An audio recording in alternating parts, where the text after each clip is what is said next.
Welcome, friends and family, to the Local Acts Only podcast. I'm here with DJ Nicodemus, Nick Smith.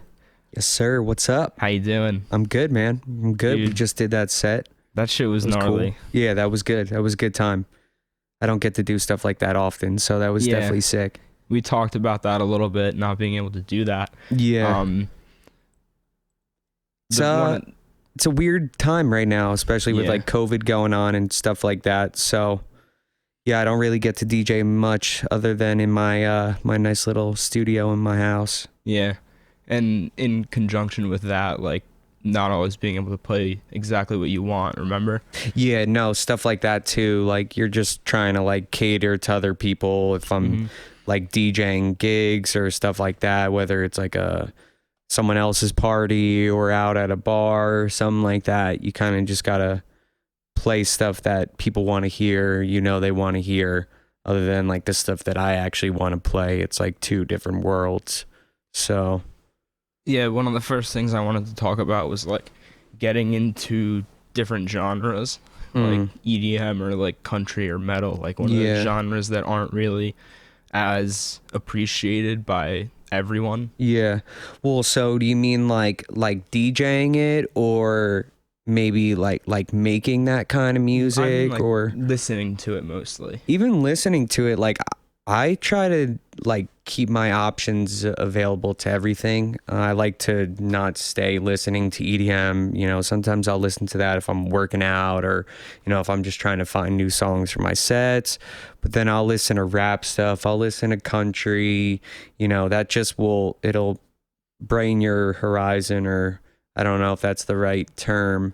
But yeah, it gives you more to like be inspired by, instead of just listening to like one genre and being like, oh, okay, this is what I like. And, you might listen to something and be like, oh, I didn't know I was going to like that, and be like, this bangs. So yeah, it's kind of hard. Yeah.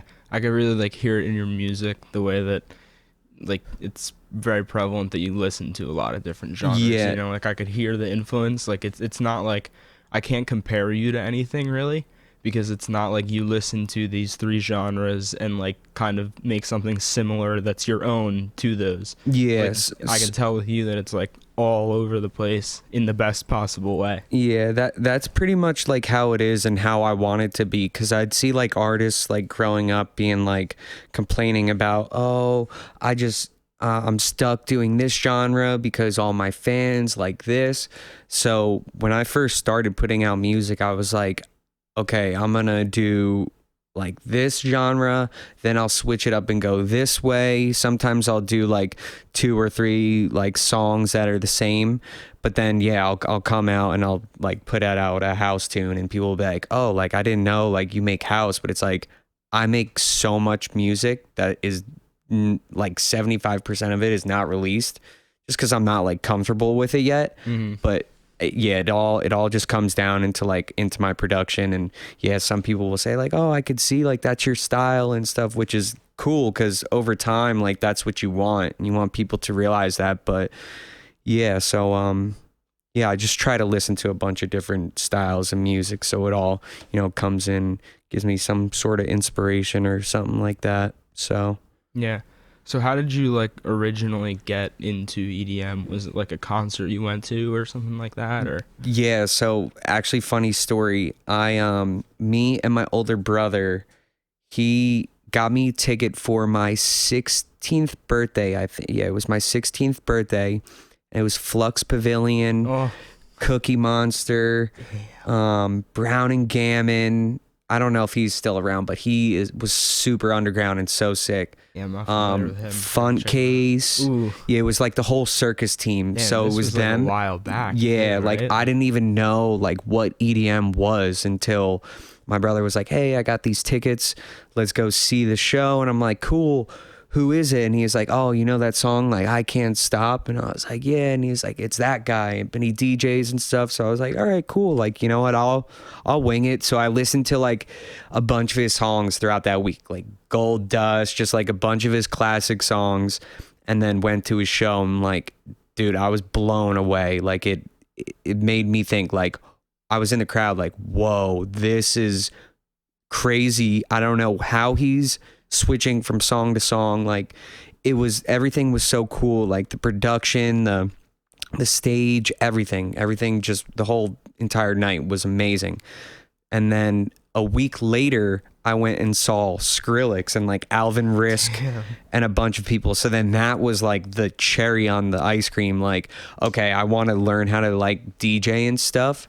So that's how like the story of like me getting into that kind of music and being like, oh, you know what? Like, this is sick. Like, what are they doing? I want to learn how to do that. But I didn't think like I would make like, or try to be doing that as a career, you know. Yeah. It was a hobby, and I was like, oh, this is so fucking cool. So yeah, that's how it all started. Are there genres that you like lean into more when you listen to like EDM? Like certain like subcategories? Not necessarily. Favorites? I feel like more like I love bass music. Like anything just like bass music is dope. Dubstep, trap, the hybrid trap, like mix between dubstep, trap. Yeah. And I think that also comes from like I love hip hop and stuff, and like a lot of that is very like hip hop drums, stuff like that with trap or dubstep. So I feel like I definitely like those genres more, but I also came up listening to like those DJ blend mixes and stuff, which is like all electro house. So I definitely have a love for like 128 bass house, stuff like that. So it's kind of all over the place, you know. It's weird. Yeah. I have like spurts of like, oh, I'll listen to this and then I'll listen to that, and I don't know, it's weird. Yeah. Like I'll listen to Jersey Club for like 2 months and then I won't listen to it for 6 months. I don't know. Yeah. It's weird. That's how I am too. Like it jumps between like just listening to Rhythm, just listening to Precision for a month, and then just listening to another DJ for a month, and it's just cycle that repeats and repeats. New music coming out every day. It's just so much. It's like, it's impossible to like still be listening to something that you started listening to 6 months ago. For me, at least. Yeah, I just listen to so much music. And that's what's hard about making DJ sets and stuff and trying to stay like new, because all these kids are making DJ sets or putting out edits or whatever, and like they're doing it fast, and you don't want to be like slacking. Sometimes, you know, I'll make an edit or get an idea of an edit in my head before even an artist put out a song, kind of like how my Rain edit came about. Like I saw Papa Khan post a snippet of it on Twitter, I believe, and it was going viral. Like everybody was listening to it, and I remember being like, this is different, like a melodic rhythm type thing, like this bangs. But I had an idea in my head like, oh my God, I could just flip this into like a house edit or something, and if I put it out like right when he puts it out, I think it'll naturally go. Mm-hmm. And then as soon as he put it out, I downloaded it and made it that night within maybe an hour and a half, not even. Damn. And it was done. And then I was like, you know what? I'm putting it out today. No promo, nothing. Just put it out, and it's like done amazing so far. So yeah, I'm stoked on that. Did I see that you posted that he like saw it or something? Yeah, or, he actually he was showing love on SoundCloud. It actually happened. One day I was sleeping, and I woke up in the morning and I had like a bunch of notifications on my phone, and he tweeted, someone send edits of Rain, and somebody took like a video or like a screen recording of mine and sent it to him, and then he reposted it on his Twitter, and I had like over 3,500 views. So like my phone like was blowing up, and people were like, who is this, blah blah blah. And yeah, so that it just went off. And then that definitely got like a bunch of, the kid who posted, actually his name goes by Shoku, so he's already like an upcoming DJ, like putting stuff out on Subsidia right now and stuff. Ooh. So yeah, that was definitely some good support to like he you know, and I didn't ask him to do that at all. He totally did that on his own. Like, hey, because I have like a list of DJs that I send my music out to before I post, just to like get them to put in their mixes or stuff like that to support it. But yeah, he did that, and I did not ask him. I was not talking to him at all. So that was like, I was super grateful for that, because that's awesome. Yeah, it went off, and then Papa Khan hit me up and stuff. We were talking in Twitter DMs, and then all the other DJs I sent to, all of them were like, "Oh, this is fire! I'm gonna add this to my set." So, I was stoked on that. That's super awesome. Stoked. So I've seen a lot of similar stuff to that, like people playing your edits and stuff like that. How much like time do you put into sending your stuff to DJs, like networking to have other people listen to you? Because like a lot of the time I feel like with musicians, like people don't see the legwork that goes into it, and so like they appreciate it less, and I feel like people do so much and like people have no idea. So you want to shed a little light on like how much work goes into what you're doing? I agree 110%.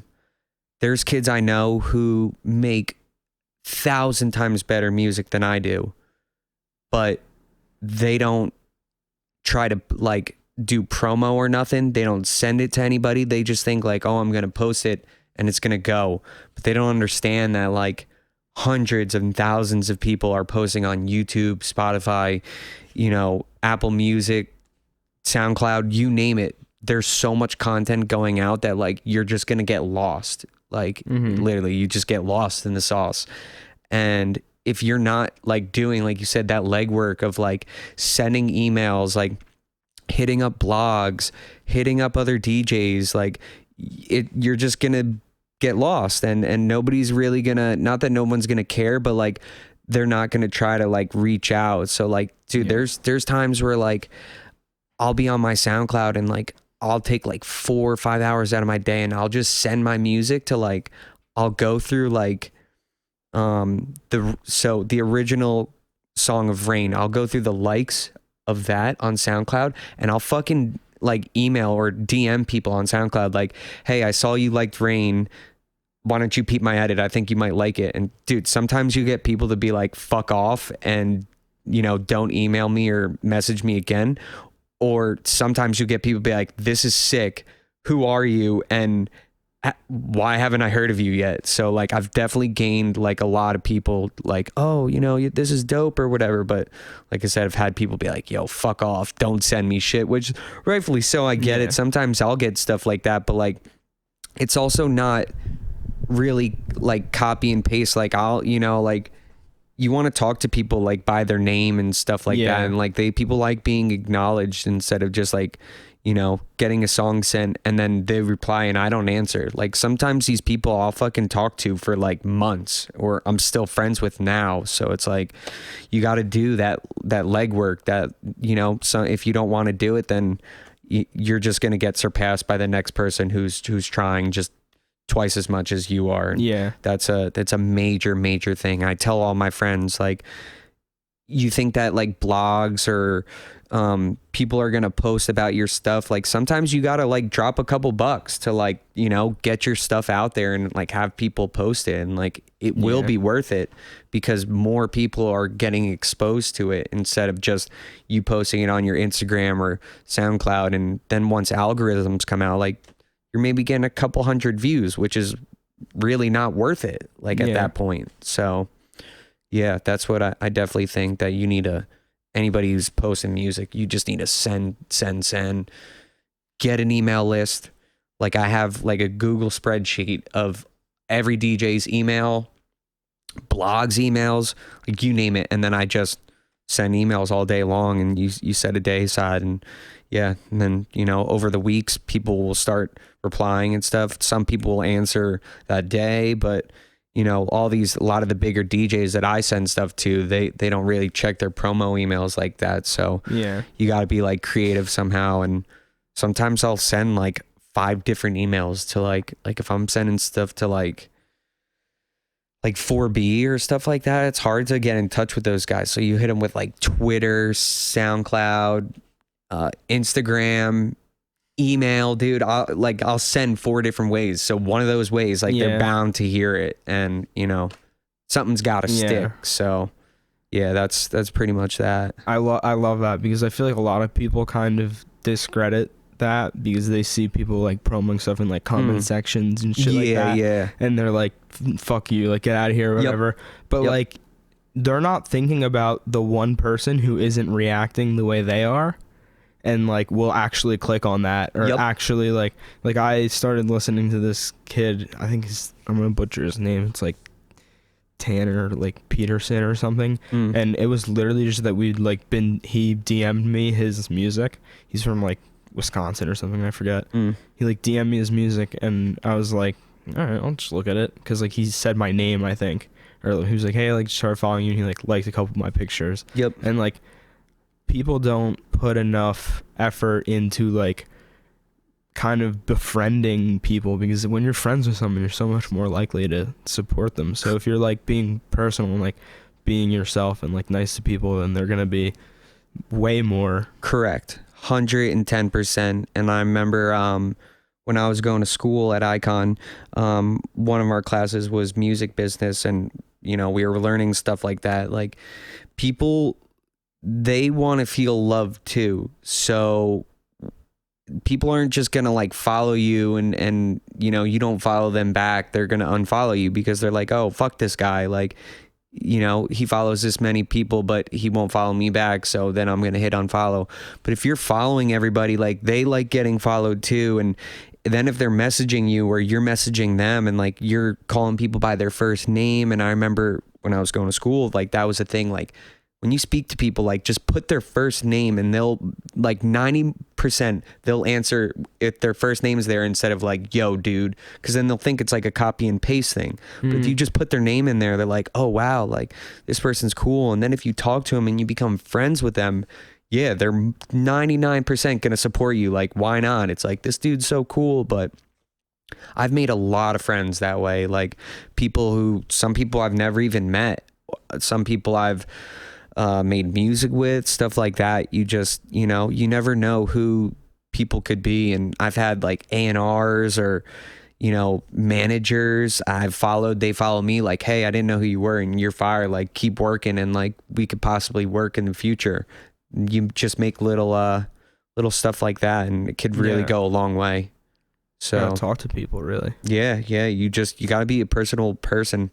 And I know that sometimes it sucks, and you know, some people are like, they just want to like keep to themselves, because like sometimes I do and shit like that. But like for the kind of stuff or work that like we're doing, like you got to be a personable person. You know, exactly. You don't want to be a dick and people be like, this person's a dick. You know, people see that and then they won't fuck with you, and then, you know, nobody will support you or whatever. I don't know.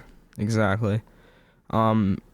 I was going to talk about it a little bit later, but since you mentioned it, the school that you went to, Icon, that's out in California, right? Yeah, that's it's in Burbank. So I wanted to talk a little bit about it. I know that it's like just a fully music school. Are you taking any other classes when you go there, or is it just music? Well, so they have like a bunch of different classes and stuff. They had, like as mentioned, they had music business, songwriting, keys, an art of flow. We had a collab at the end of the year. They would put you together with like 2 other students, and then they'd have you do like a collab project. So they had like a bunch of different classes. We had like a vocal class, studio techniques. So we were like getting in studios, learning hardware, software, stuff like that, how to record. They did everything. It wasn't just like we had arrangement. So they nailed the head on pretty much everything there. And now I know they have a bunch of, or think they have like 2 other programs that they're doing, which is like a master class of like, you have to graduate from the program that I did, the 1 year, but be in like the top 10% of your class. So if you want to drop another, you know, couple bucks, you could go to that. But I wouldn't really, for myself, I wouldn't do that, just because I'm constantly learning every day, just on YouTube and stuff like that. But Icon for me definitely like slingshotted me like into a direction that I wouldn't have been able to go otherwise. So I'm forever grateful for everybody there. Yeah. And my teachers and mentors and all that stuff. It's a really cool like thing, those like specified schools like that. Yeah. Like coding schools, or like where everyone's like kind of in it for the same thing. Yeah. Yep. Like that it's usually something that they're like really passionate about, and they're not like doing it for money, like especially with music. Like there's no guarantee. Well, I mean, granted it's gonna happen eventually if you put the work in. Yeah. But like there's no guarantee, so people say. I think it's really cool because everyone there like just is so passionate about it. Like, did you like was that like mostly the experience that everyone was like super like into it, like passionate about it, or were there? Yeah, so like you would like to think that, but so when you're applying to Icon, you'll be in touch with like ambassadors and stuff, and they try to like figure out who is actually about it and who's not, because you can see those people who are, you know, no offense to those frat bros who like to DJ and stuff like at parties and do whatever. That's cool, bro. Do your thing. Like sometimes that can work, but a lot of the case they try to just figure out like, oh, all right, like this person's actually making music because they love it, not instead of like, oh, this person wants to go to Icon to become the next Mac J or Slander or Nightmare or Jaws, or, you know, and like all those guys did go there and, you know, they definitely helped the school, but like that's not the case. Like you're not guaranteed anything. And a lot of the cases, kids, when they're younger, they think, oh, I'm going to go to Icon and I'm going to be the next biggest DJ. And then like they're slapped in the face. Like when they get there, they're like, oh shit, this is a lot of work. Yeah. Like I was in class and I like knew the least out of everybody who I was in class with.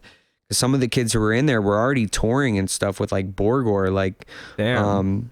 I don't know if you're familiar with Woolly Mammoth, but yeah, this kid, Jason Wool, he was in my class and he was like had to leave class for, you know, a month to go on tour in Australia with Borgor.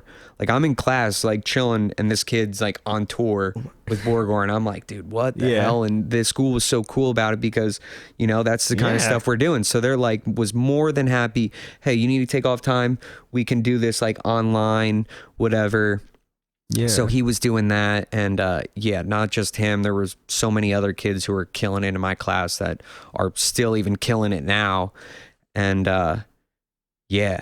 So a bunch of them were just doing really cool things, and I'm like, what the hell is side chaining? Or, you know, like I didn't even know how to make anything. And yeah, so that was cool. They, like I said, Icon slingshotted me into a direction that like I wouldn't have been able to do that fast as I was.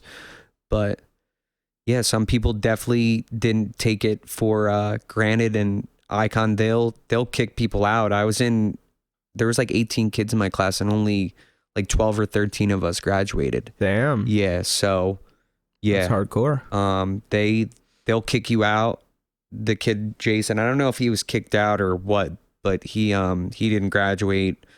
There was kids who were in my class who didn't graduate and stuff. So yeah, it wasn't a game. If you fail like a class, I think it's either one or two, they'll kick you out. Yeah. So it's like you just have to not be putting in the yeah. work, Well, they think you're know? just taking a seat away from someone else, and like you know you're going out to the clubs in LA and then not coming to class. Like, you know, the attendance, I forget, if you miss like 3 classes, like they'll kick you out, and you know you're spending a lot of money to be going to the school. Like you should take it seriously. So I ate everything up when I went there and just that's awesome. Kept quiet and kind of just laid low and did my thing and learned as much as I could in the short amount of time I was there.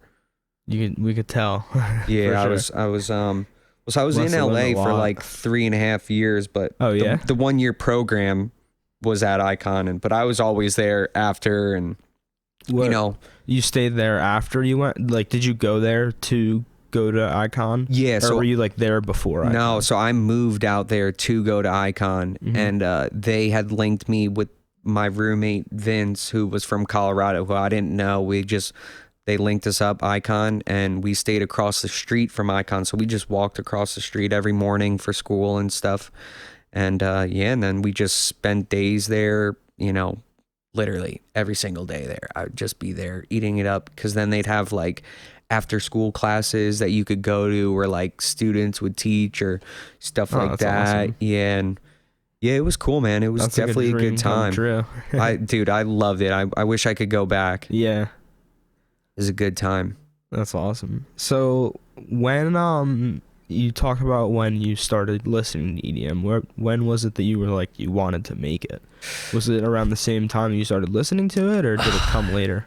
No, it was a little bit later, because actually I remember somebody said something to me. I was like, oh, like how does Skrillex make his songs? And someone was like, he uses this like app called Ableton, and he and it's like he uses 100 tracks. And I was like, whoa, that sounds crazy. Like putting together a song, like I don't know how someone would do that in any sorts. And I kind of was like turned off by that. So like I didn't really jump into it. And then maybe like I was a junior in high school, and they, how they gave you those Macs in those carts, like the cart would go around school and they had the Macs and they had GarageBand on it. And I opened it up and was like starting to fuck around and take loops and stuff and like put them together, and was like, oh, like this is kind of cool. And like, I'd be like, this bangs, but it was like the worst thing you ever listened to, dude. It's completely offbeat. Yeah, like that meme where it's just like that, you know what I'm talking about? Where it's like, bam, bam, bam. It's like that little harmonica or whatever that sound is, where it just sounds completely fucked up. Mm-hmm. That like, you're like, yeah, this is sick. But like everyone else is like, dude, what are you doing? Hell? Like, turn that shit off. Yeah, dude. So that's how it started. But then my senior year, I had hurt my knee, and like I was having a bunch of surgeries and stuff, so I wasn't like making any music and stuff. Like I was totally doing a bunch of other things, trying to fix my leg and stuff like that. So then that made me think like, all right, I want to take this seriously. Like I'm home. What am I going to do now? Like, so I was like, let me dive back into making music. And then my mom was like, you got to go to school, because I just graduated high school and I didn't know what I want to do. So she was like, you need to go to like OCC or something. So I went there for a semester and was like, this fucking sucks. This is not for me. This is not what I envision myself doing. And she was like, well, then you better start looking up schools or something that you want to do, because you need to do something.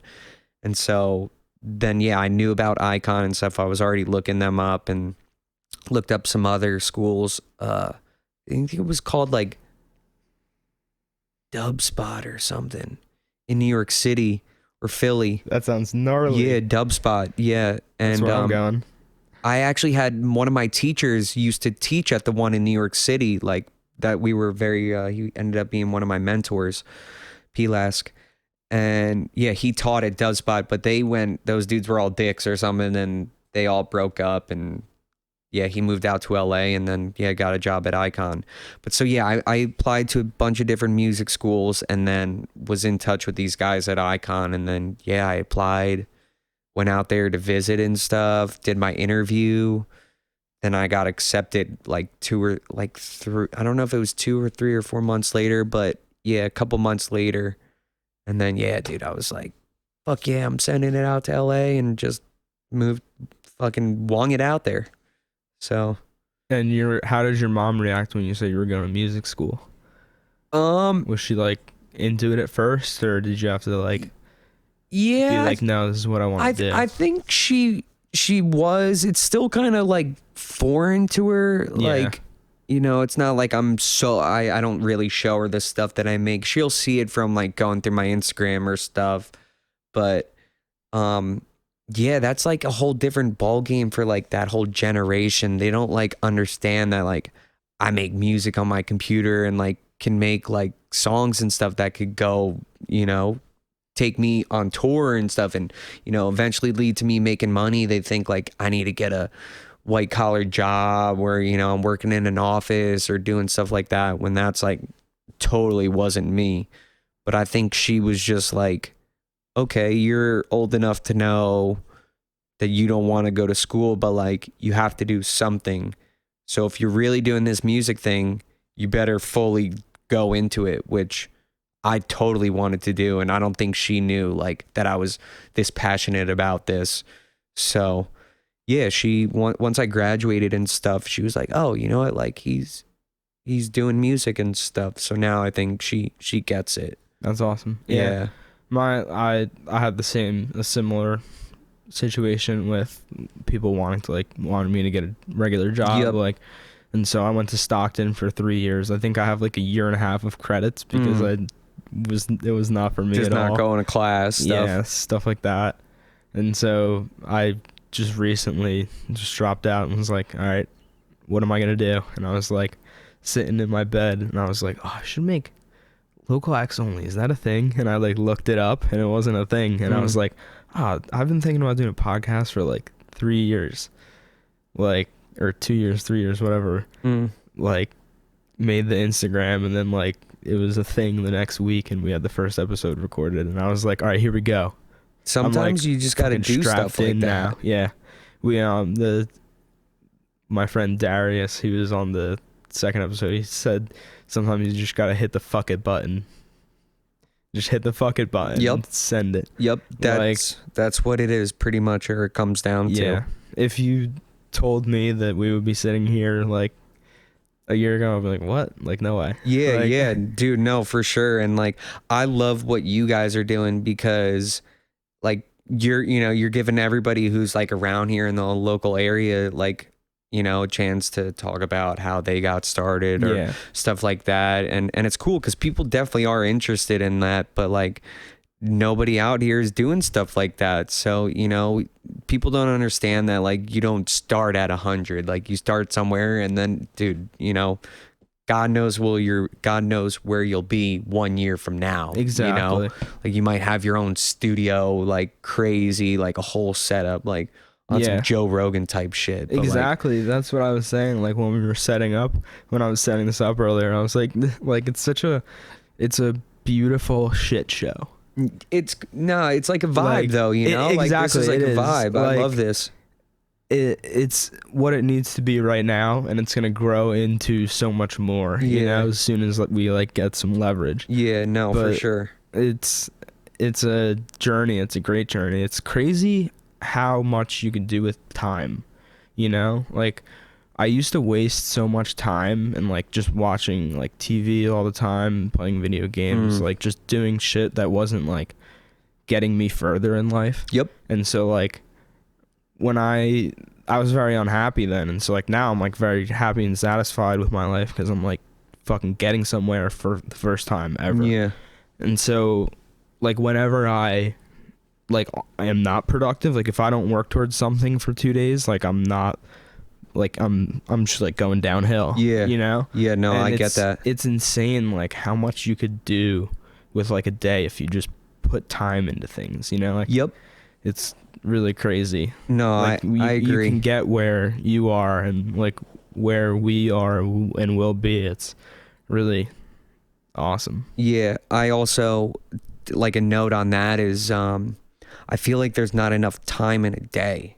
Yeah. Dude, like there's, some days where if I'm working on music or, if I have work and then I come home and I'm trying to work on music, like sometimes there's just not enough time in the day to get stuff done, which in a sense it sucks, but you can't let that hold you back. Yeah. Like you kind of just got to, if you do have work, make time for you to come home and work on music.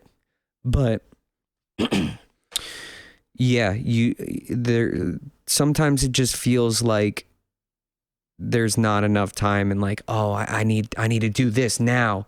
But like you kind of just, you got to let it roll how it's going to roll, and everything's, I'm a firm believer and stuff's meant to be, and don't rush anything. Just take it day by day and stuff like that. And yeah, like you said, as long as you're working towards your goals, then it'll get done. But some days you got to have those days where like you chill around and watch Netflix, and some of those days are needed, but you can't do that every day. Exactly. You can't sit around and, smoke weed and just the time goes by and you're like, oh wow, like I just sat around and smoked weed all day and watched Rick and Morty. Like, what the hell is my life? Like, I did that for years straight. Dude, it happens. Like, it totally happens. Stuck in the cycle, which is like, it's cool. And like, but then once you break that cycle, like it's the greatest feeling ever. You're like, oh wow, like I'm back on my grind and like, you know, I'm killing it. And you know, some people, you just get stuck in a rut, and that's life. You know, shit happens and everybody goes through their own thing. And you know, there's days where I'm like, fuck, why am I doing this music shit? Like, like, is it really working? But it's like, you can't look at that. You just got to keep going, and you're not doing it for that. I'm making music to make myself happy and kind of just like escape like all this fucking just life, bullshit. Like shit that's like going on now, dude. Like, I could just get on my computer and like forget about everything and just make music. And then I'm like, you know, my girlfriend's asleep, like yelling at me because my headphones are too loud and I'm working on music, and dude, you know, I'll start something and I'll be like bouncing around in bed and she's like bouncing around too. She's getting all pissed off. But yeah, dude, that's pretty much it. It's really like powerful to have like something like that in your life, you know? Yeah. I'm very thankful for it. Yeah, me too. Like, before you have it, like, it's like, fuck, like, what am I doing, you know? Yep. So we talked about when you started like producing, did you just start DJing like the same time pretty much, or were you DJing before that? So I was DJing before that. Like, right when I went to that Flux and that Skrillex show, I was like, oh, this is cool. I downloaded Virtual DJ for free, was like having little parties in my bedroom and stuff like that. And dude, totally wasn't beat matching, was just like fucking playing bangers, like didn't know what I was doing, but I was having so much fun. And that's like, pretty much where I am right now, dude. That's what it is. Like, just have fun with it. And like, you know, like, don't take it seriously. And like, so I did that for a while, and I DJ parties and stuff. And then eventually I realized, like, okay, like, you can't just make it off DJing unless you're like you know, doing like spinning vinyl, like a crazy type DJ like that, which I don't do. So I started doing that, and then probably around like my freshman year of college, like when I was in OZC, like I had downloaded, because I had to download Ableton and Logic, so I dove into that for like 2 months or so and was making really shitty beats, like really, really bad. And then, I had went out to school, and then, kind of just over time, you know, stuff, just trying to get better on my crafts, perfecting everything, learning all these tools that I was using that I didn't know how to use, you know, doing just everything kind of the correct way. There's no correct way, but like learning just about the tools that I was using. You know, I'd throw a compressor on something and blast the threshold, like thinking that it would do something, when I didn't even know how to use a compressor, or I didn't know how to sidechain, or, you know, use stuff that like that could help me, but I didn't know how it was going to help me in any way, or even using an EQ, like simple stuff like that, you know, just cleaning up your mix, stuff like that. So they teach you how to use all those tools. And, you know, like I said, there's no rules to it, but it's, once you know how to use it and what it'll do, then the possibilities are endless there. Which is amazing. So like, while we're on the topic of like producing, are there any things, because like a lot of people who listen to this are like, they produce or they engineer or they make beats, like any like big tips you could give people, like things that you've learned that you wish you learned earlier? And then like, even with stuff like neat things you'll do with like melodies or something, like how do you like write? I would say just experiment. And I know it sounds cliche, but a majority of the stuff that I've made, you don't think about it in your head. Like you're kind of just fucking around, and like it kind of just happens. And like I forget what they used to call it at school, like happy, like, or like happy mistakes, like something. It was just like Bob Ross. like it would happen, and you'd be like, "Oh fuck, that sounds so sick," which might not necessarily known what you were doing, but it sounded cool, and you were like, "Oh, this is fucking dope." So then you're like, "Oh, I'll use that technique in this song," and then really it's that, and just keep making music. Like any song you do, you're just going to get better at doing it. You'll never get worse. It's like doing anything you do. You as long as you keep doing it, you're just going to keep getting better. And yeah, if you decide to pull Ableton up once every 3 months, you're going to stay in the same exact spot that you've stayed in. You'll never grow. Yeah. But you just got to keep on keeping on, and notice the stuff if you're not so good at, then focus more on that. And you know, I think you just got to experiment. YouTube is great too. Yeah. Like YouTube is an amazing tool. If you want to learn how to make music, go to Ableton. Go to YouTube. Yeah. They will teach you anything. Like For sure. Cymatics, other artists are now on there. Who's the one really big one? What's his name? Shit. Sorry. No, you're good. I'm not. I just to me. know like big companies I know that are doing or were doing tutorials is Cymatics. Okay. They are great. A lot of those I think I follow kids them on I went to Instagram. school with, they Really? do free downloads and stuff. Like a bunch of EDM, hip hop, like you name it, they have it. Mhm. And their samples are just absolutely amazing. You name it, the biggest producers, DJs in the world use their stuff.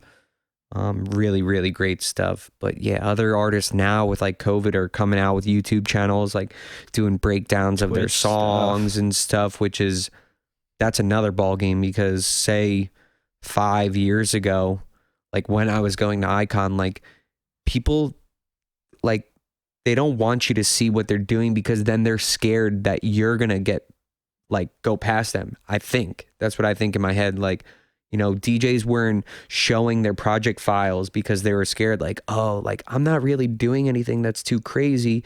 So if someone sees this, then they're going to make it, and then they'll make it better. And people are so greedy, like in the EDM like industry, or just any like music industry. They want to be, you know, as famous as possible, and don't want anybody really to surpass them, unless it's guys like Excision, or, you know, those guys are so sick, who are like putting on for like young producers like me and stuff like that, just trying to like give these kids names. Yeah. Because it's pretty impossible with like all these DJs. Look at the festivals. It's every single DJ, they play the same shit. Yeah. It's annoying. It's like, give these kids who are like younger guys who are fucking killing it, give them a chance, because like they're amazing. And there's kids now who are like fucking 14 years old who are insane. Yeah. Insane. Oh yeah.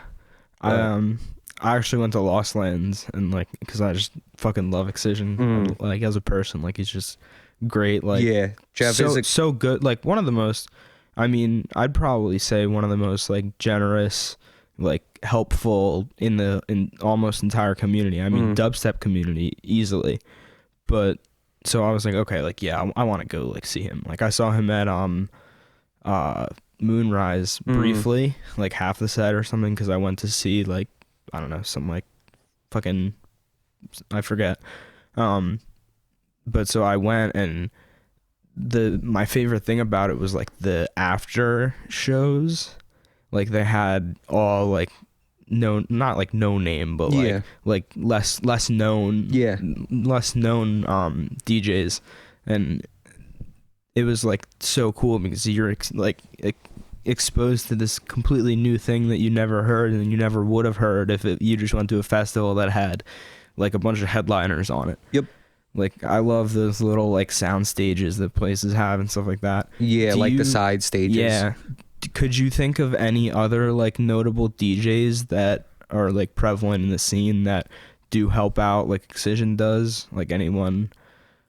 I feel all right. So one off the top of my head is Benzie. Benzie is so dope. I don't know why I'm blanking out of the duo he was in, but I remember seeing him when I was in LA once. And he is super fucking dope. Always working with like the youngest like upcoming producers who are just killing it. Like he is an A&R, I think, for his own like sub label Parametrics, but I think they're signed to Atlantic if I'm correct. So he's got his little label that he like puts music out for all these up and coming kids who are, you know, killing and stuff. So Benzi's dope. I'm trying to think of like artists I can think of that support me. Dirty Audio, he's dope. He's always playing out my stuff.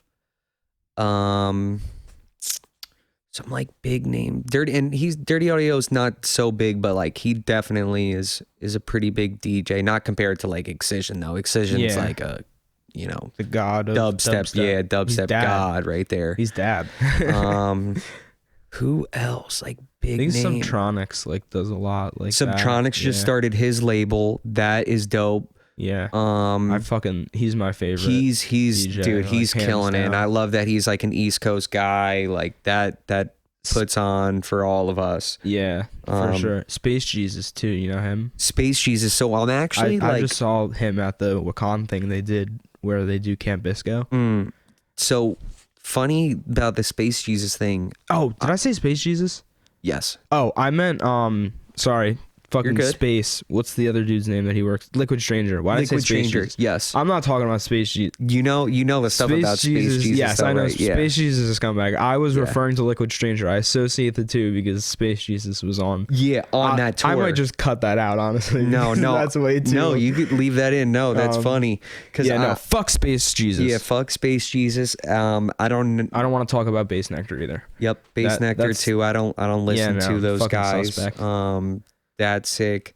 Dude, the one time when I was living in LA, I actually seen him twice. I seen him once at the weed shop, and I saw him once at Ralph's. And the one time, Ralph's is like the Stop and Shop out there. And I seen him and I was so fucking stoked. I was like, yo, let's take a picture and shit. I was like, bro, I'm out here like going to Icon. And he was like, dude, hell yeah, man. Like keep killing it and shit.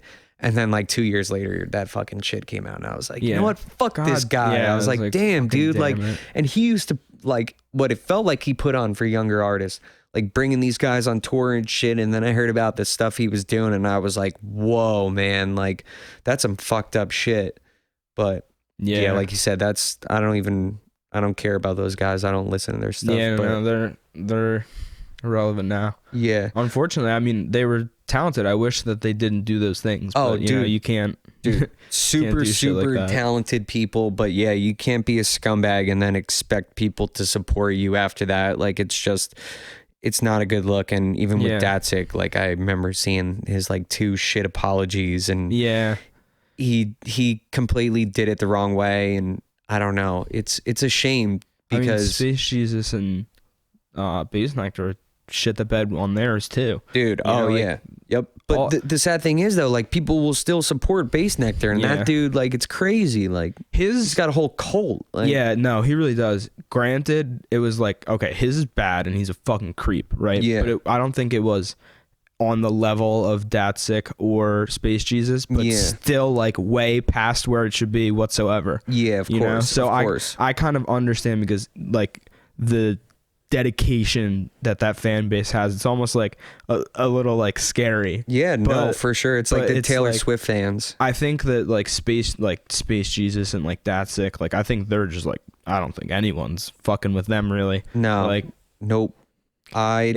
Don't know if those guys will ever have a career again.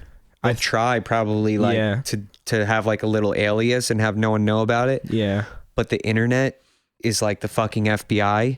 And they'll find out, like it's crazy. They'll find out fast, like, oh, that's an alias, and that's this person. You know, I think Bass Nectar might have a chance of coming back if it's like far in the future, just solely because of what the project like stood for. It was just like love and acceptance. Really, like it was really a beautiful kind of thing. That's tragic that he tainted such a beautiful like creation. Isn't that the ironic thing that it was supposed to be like you know, that whole like plur, like, you know, love, unity, respect, like stuff like that. And then these guys who were like preaching shit like that are like behind closed doors doing some fucked up, disgusting, weird stuff that I mean, look at the fucking government too. Yeah, dude, I totally don't stand for it. And it's like, I would like to hope that people like that don't get a platform. Yeah. But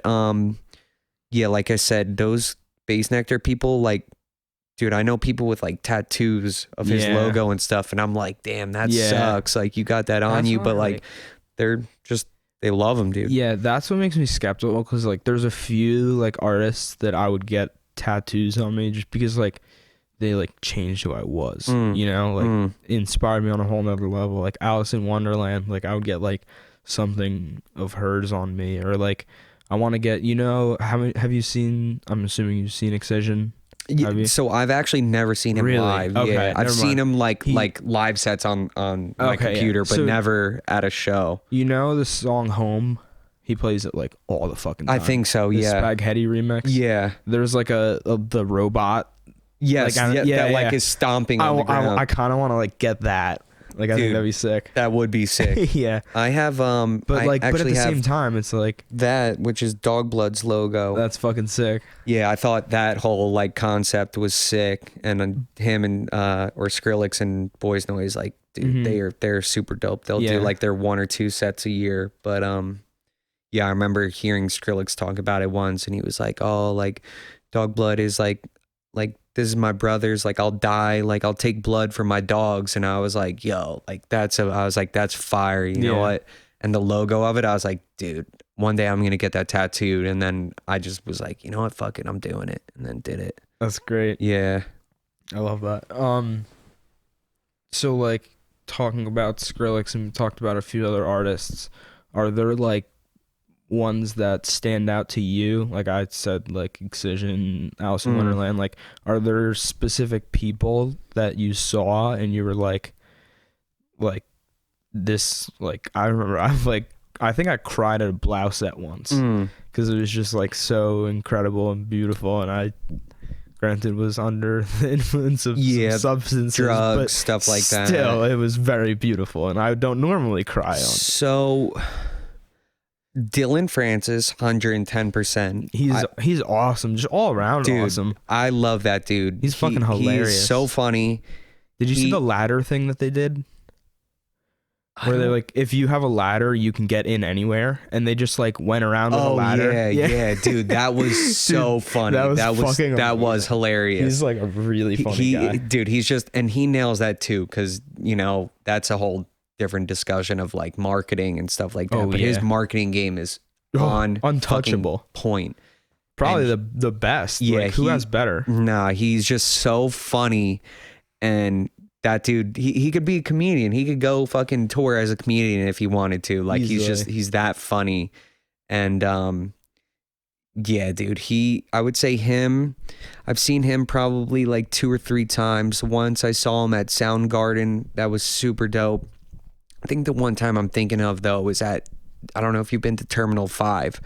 I think I have. It's in New York City. Yeah, and I think that I saw venue Milky is Chance there. So fucking sick. It's like 3 stories. Yeah, I saw. So we were going to like each different story there, I think. Oh, dude, that is probably a sick show. Oh, fuck, who's the dude? Sorry, continue. Let me. No, you're good. Don Diablo. That was super my first. dope. That was my first rave. Shout outs to Kyle Van Oat for dragging me along to that. That's tight. I was just like, dude, I remember I had to take a shit, and I was like, well, at the show. I was like in the middle of the set, and I was like, well, I'm not leaving right now, and so like, I'm literally like jumping up and down, like clenching my fucking ass cheeks, like dude, dancing, that's fucking hilarious. Crazy. That's hilarious. I'd never like danced before that, and just like literally was like, oh, okay, this is what you dance to. All right, so that reminded me, not like me having the shit, but of me going to shows. As bad as it is, because I like my thoughts have changed a little bit on the person now, but like Carnage, dude, I used to love Carnage. Like, I thought like, oh my god, this dude is fucking dope. Yeah. Blah blah blah. And I went to go see him. I remember the one time he he posted like, yo, I'm gonna be at Chipotle in New York City. And my brother, like, because I didn't have Twitter at the time, I think, or maybe I did, and my brother screenshotted it and sent it to me, and I was like, dude, let's fucking go, like, right now. And we literally got into his car and drove to the city. And like, I chilled with him and McConan at Chipotle. They bought us Chipotle and stuff. Were you the only ones there? No, dude. So there was probably like, I was gonna say, like, at the end, probably carnage. Like 30, like 30 wow, or 40 people. It's not more. Well, dude, this was a while ago. This was in like 2016. Yeah. So true. It was like the start of like his ASOC stuff, and like it was just starting to blow up. And then once I went to school and stuff, like shout out to Carnage. He's dope and all, but like, once I started finding out like he wasn't making a lot of the stuff that he was putting out, and like, you know, I was in LA, so I was meeting like a lot of dudes who like he was working with, or, you know, kind of just had ghost producers, and I was like not hurt by it, but like, wow, like this dude who I really loved and like supported, like doesn't even fucking make his music, like damn, that's a really big bummer. Yeah. And I think he does now and stuff, because he got shamed for it so much that 1 year of like him doing that tutorial, like the very way more louder. Like he literally didn't know how to explain anything, or, you know, on like way more louder. Dude, that was such a meme. I didn't see that. I gotta see it, dude. Oh my god, you didn't see that? No. That's crazy. He's doing it. Was an interview or like a tutorial with Razer, those computers. No, and he's using incredible. something, and he's like, I don't know what this does, but it just makes it way more louder. And that was the meme. And dude, everybody lost it. I never wore my Carnage shirt again after that, because then kids at Icon are like, yo, you support that kid, or you support that dude, and I'm just like, oh my god. So then that was like the end of it for me for Carnage. But he definitely like inspired me on like the electro house, like into halftime trap, because I didn't know what that was, and I was always like, yo, this goes from like fast to like trap vibes, like what is this? And I love doing that. I do that on a lot of my stuff, because I've never really like heard a lot of that either. Like when I listen to your, I'm like, oh, this is fucking different. Like people don't really do this a lot. I love going like, halftime. People might do it a lot, but I'm not like noticing it, or very popular music. It was definitely like a 2014 like kind of style thing, but that's like when I was like listening to it. So like that's how, you know, it all integrates with my style and stuff. And I love, like, because it's a nice switch up, and, you know, it gives you that groove and bounce. Is that what it is on the Papa Khan edit, the melody? Like what are you doing with that melody? How it like kind of glitches a little bit? So the glitching of that, like that melody is just like stalls a little bit or something, kind of, you know. Do you like, am I explaining it properly? No. Okay. So you're talking about like the first part of it where it's like dun, dun, dun, dun, dun, dun. So with that is like, that's what like they'll call like the quote fake out drop. Mm-hmm. So you'll hit it with like the initial kick, like as it's supposed to drop, but then you'll leave it empty. So it'll hit with the kick, dun, dun, dun, dun, dun, dun, and then it builds up, and then you bring the drums back in. So it kind of like gives you like, it's like suspenseful. You're like waiting, like, okay, it's gonna drop, and then it comes in. Mm-hmm. But so that's just like taking out like a section of the drums, and then, you know, just it'll naturally build up, and then fucking when it drops, it hits like double as hard, you know? Yeah. But then for the last part of that drop, it went from like 128, and then I sped up the BPM of it to like 175, which brings it into the DMB part of it. Yeah. To like, you know, but you got to gradually like bring it up in speed, so it's not like very noticeable. Like, oh, you know, some people who make music and stuff, they'll be like, oh, I could tell it like changed, but most people listen to it who are just average listeners, and they're like, oh, this is fucking sick, you know? Yeah. So that's what I did with that one. It's just fake out, you know, put initial kick, no claps or anything, no hi-hats, nothing. It's great for fucking build up anticipation, stuff like that. So like when you write that, do you like play piano at all, or do you just like kind of have a knowledge of like chords and scales, kind of, so you know how to like So with that, like everything is kind of different. Like if I'm making beats and I want to record into something, like sometimes I'll like use my keyboard, but I'll say 95% of the time I like to draw stuff in. Yeah, I did it with the keyboard, but then I like just get the like basic and then like change it like crazy. Yep. So I used to do the same. It would just take like so much precision to like do, you know? Like, Yeah. I'm not good. No, enough for but I that. also think that's what like how I said too, there's no rules. Like don't think that there's rules, like because that precision and that stuff and the way like the velocity will record into Logic, like that's that humanistic feel that you won't get from drawing it in. Like you can draw it in and take the velocities and change them and try to make it sound like as humanistic as possible, but that's also the point of playing it in, like not being on time and having it hit harder on the first chord than it is on the second chord and stuff like that. But yeah, I'm not like a Beethoven or anything like that. I'm getting there. I definitely can play. Day. I could play songs, and I definitely wish I could play better.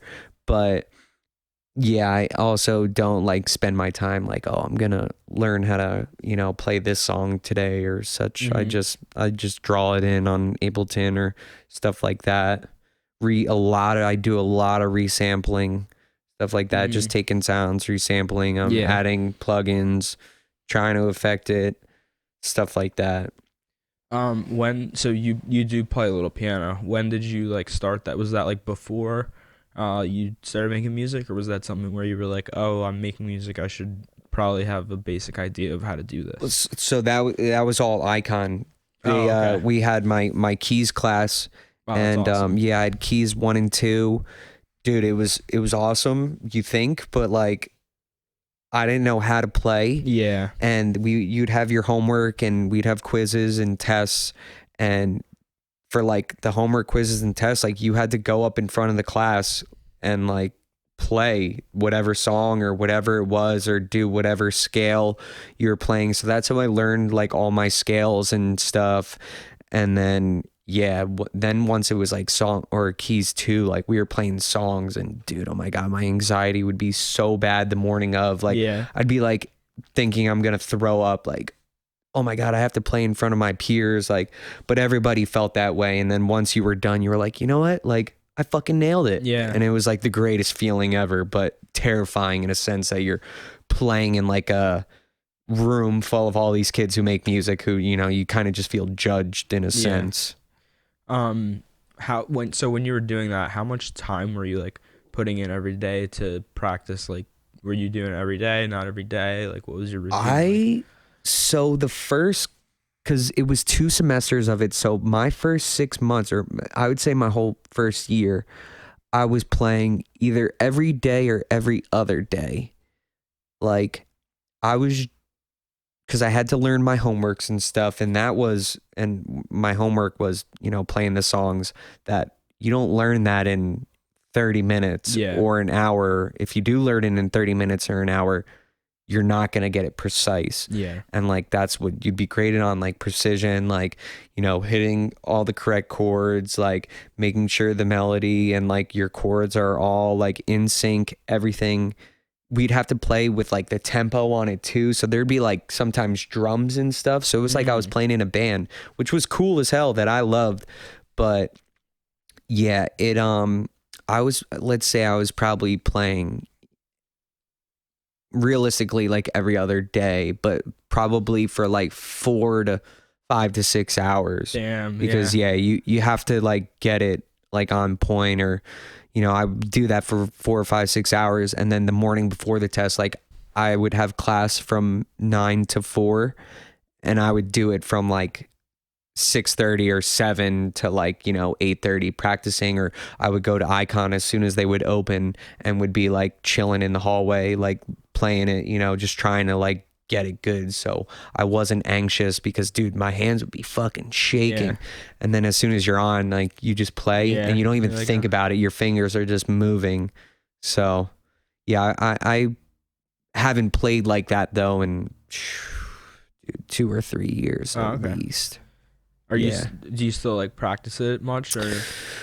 The last time I practiced it was, I want to say 2 years ago when I moved back here and I saw Bohemian Rhapsody, the movie, and I was like, dude, I want to fucking learn how to play the piano like good again. And so I remember I taught myself Bohemian Rhapsody, and then after that I was like, I kind of just, went back into the hole of like, all right, like I don't want to do this, but I want to learn how to play the drums. Like, drums are sick. That's like my last stop, because it's the instrument I find the hardest, because it's like 4 things at once. Rather than it's just a lot. 2, it's a lot. It's a lot to deal with, and I don't have like the best sense of rhythm, so I'm like waiting till I get that sense of rhythm through the other instruments that I play. And like understanding a lot about music, because then when I get there I'll be like, okay, it'll be easier to learn, Yep. I'm the same way. Like, for me, I feel like I have a lot of rhythm, and I know like I could play the drums, but I've never learned, and nobody's ever taught me, and I've never like had time to sit down for like 12 hours to play the drums, or like, all right, like this is how you get it. So I was looking into like the electronic drum kits, but I've heard things from people like, oh, like they're not as velocity sensitive. You just won't get that feel that like you would get on like a real drum set. And my neighbors definitely won't have me. Definitely won't like that. I was a little worried earlier about ours, but nothing happened, so we're good. That's not bad. I need to buy them a Christmas present or something. Dude, like, my one neighbor does not like me. Totally does not like me. But the one on my other side, which is actually on the side of my studio in my apartment, they're great. They totally love me. So that's good. Yeah, that's great. They don't complain or stuff. But I'm not like blasting music anytime past 10 o'clock at night. Like I'm always, reasonable, stuff like that. If somebody ever told me to quiet down, I totally would. But I've never been asked that. So that's usually never an issue. Is that like a big problem that you faced like before? Have you all, like, since you moved out, were you living at home at all, like with your mom or?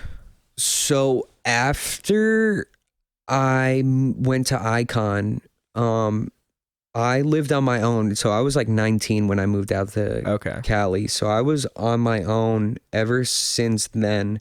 But when I moved back to New Jersey like 2 years ago, right after my mom sold the house that I grew up in, she had this apartment that was lined up for me to move into, but the woman had like 2 or 3 months left in that apartment. So I stayed with my mom for like 2 months, but I wasn't there for like any longer than that. So that sucked, but that was also kind of cool, because definitely some songs I put out, like I made it in her house. So like it was, I just threw my headphones on, chilled on the couch, and worked that way, Yeah, that was like a problem that I faced. And I mean, I guess I have a similar problem now with having neighbors, like just the struggle of wanting to be loud and like not being able to. And it's such a, like, I understand, but at the same time, like, just be cool. Right. Some people, like, I'm not gonna keep you awake, I'm not gonna wake you up. Like, if you're gonna take a nap, tell me and I'll not be loud. Or if you're on a phone call, tell me and I'll be quiet. So some neighbors, they'll act cool at first. Like when I moved in, my neighbor was acting cool, and then she just like fucking like a light switch, dude, flipped out one day. And then ever since then, like, dude, we've hated each other. Huh? Sheila? Is that her name? No. Susan. Okay. I knew it was something with an S. I remember Susan. I was in one of your live streams. Yeah, when I was saying fuck Susan. Kristen was like, fuck Susan. Yup, and dude, you were like, fuck Susan. She sucks, dude. She sucks, man. She's not a nice person. She said some fucked up things to me before. Damn. Yeah, dude. Some like fucked up shit that I won't repeat on here because it's just like evil. Come on, Susan. But yeah, dude. She's fuck Susan. So something I wanted to hit, I had something that I wanted to go back to, but I totally forget what it was. Is like the stuff that you have out. You have stuff out all strictly on SoundCloud, right? There's not. So, I personally think, like, I love that. Like, I think it's really smart because, like, do you want to rather than me like guessing why, do you want to talk about why you stick to doing flips and edits rather, like I know you have music and you produce, like you're a fucking incredible producer. Like why exactly are you waiting to put out your own stuff? Are you waiting for like more of a following kind of, or just waiting to find your sound completely? Yeah, so for me it's kind of like what you said, it's kind of a little bit of both.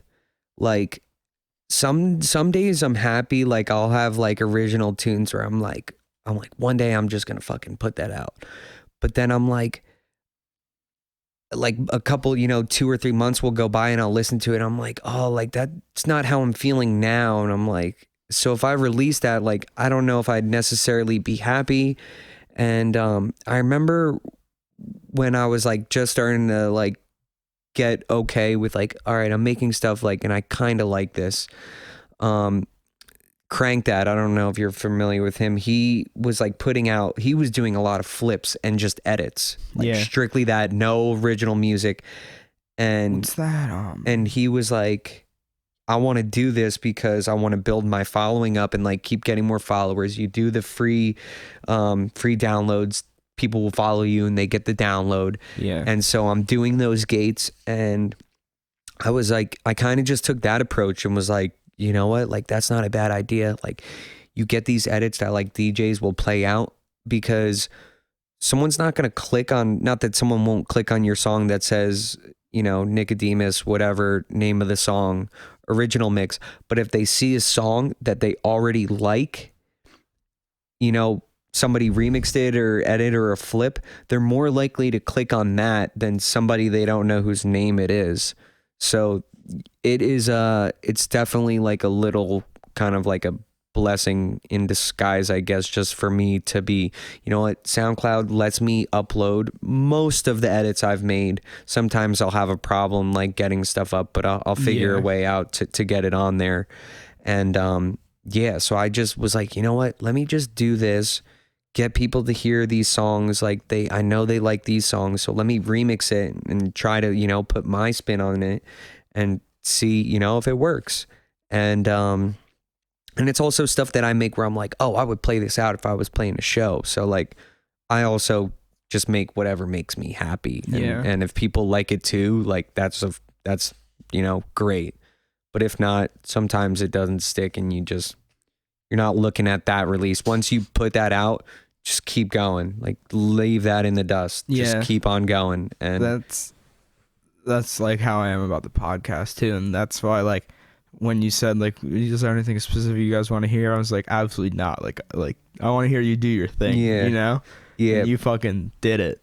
Yeah. But like, and that's just me, like, cause sometimes people want to hear, like if you said like, yo, I want to hear some like heavy rhythm and like shit like that, like I would have played it.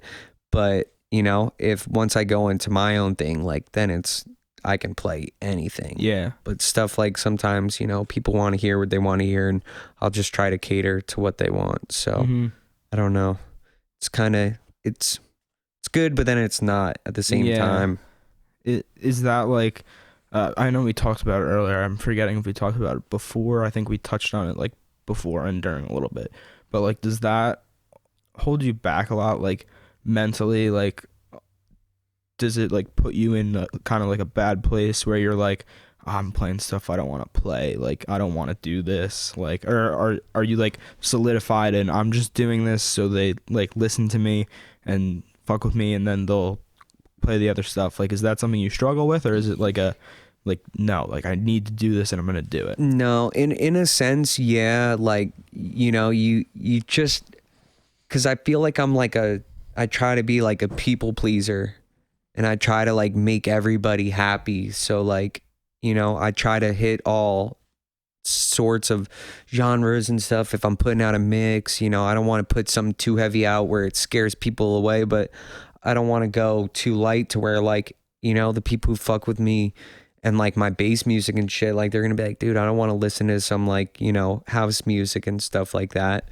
So you struggle with that. Like, I don't know what to do, or, I have so many unreleased mixes that I've never put them out for that reason, because I'm like, this crowd won't fuck with it, but this crowd will.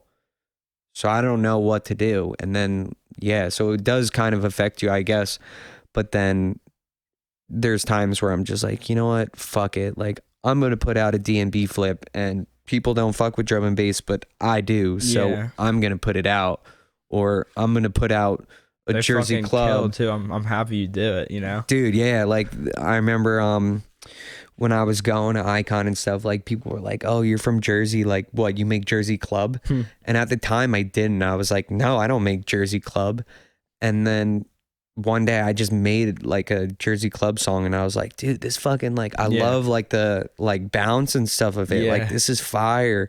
And then I kind of just would, you know, I'd hear a song in the radio and get ideas in my head and be like, oh, like, I can make this, you know? And that's really how it all happens.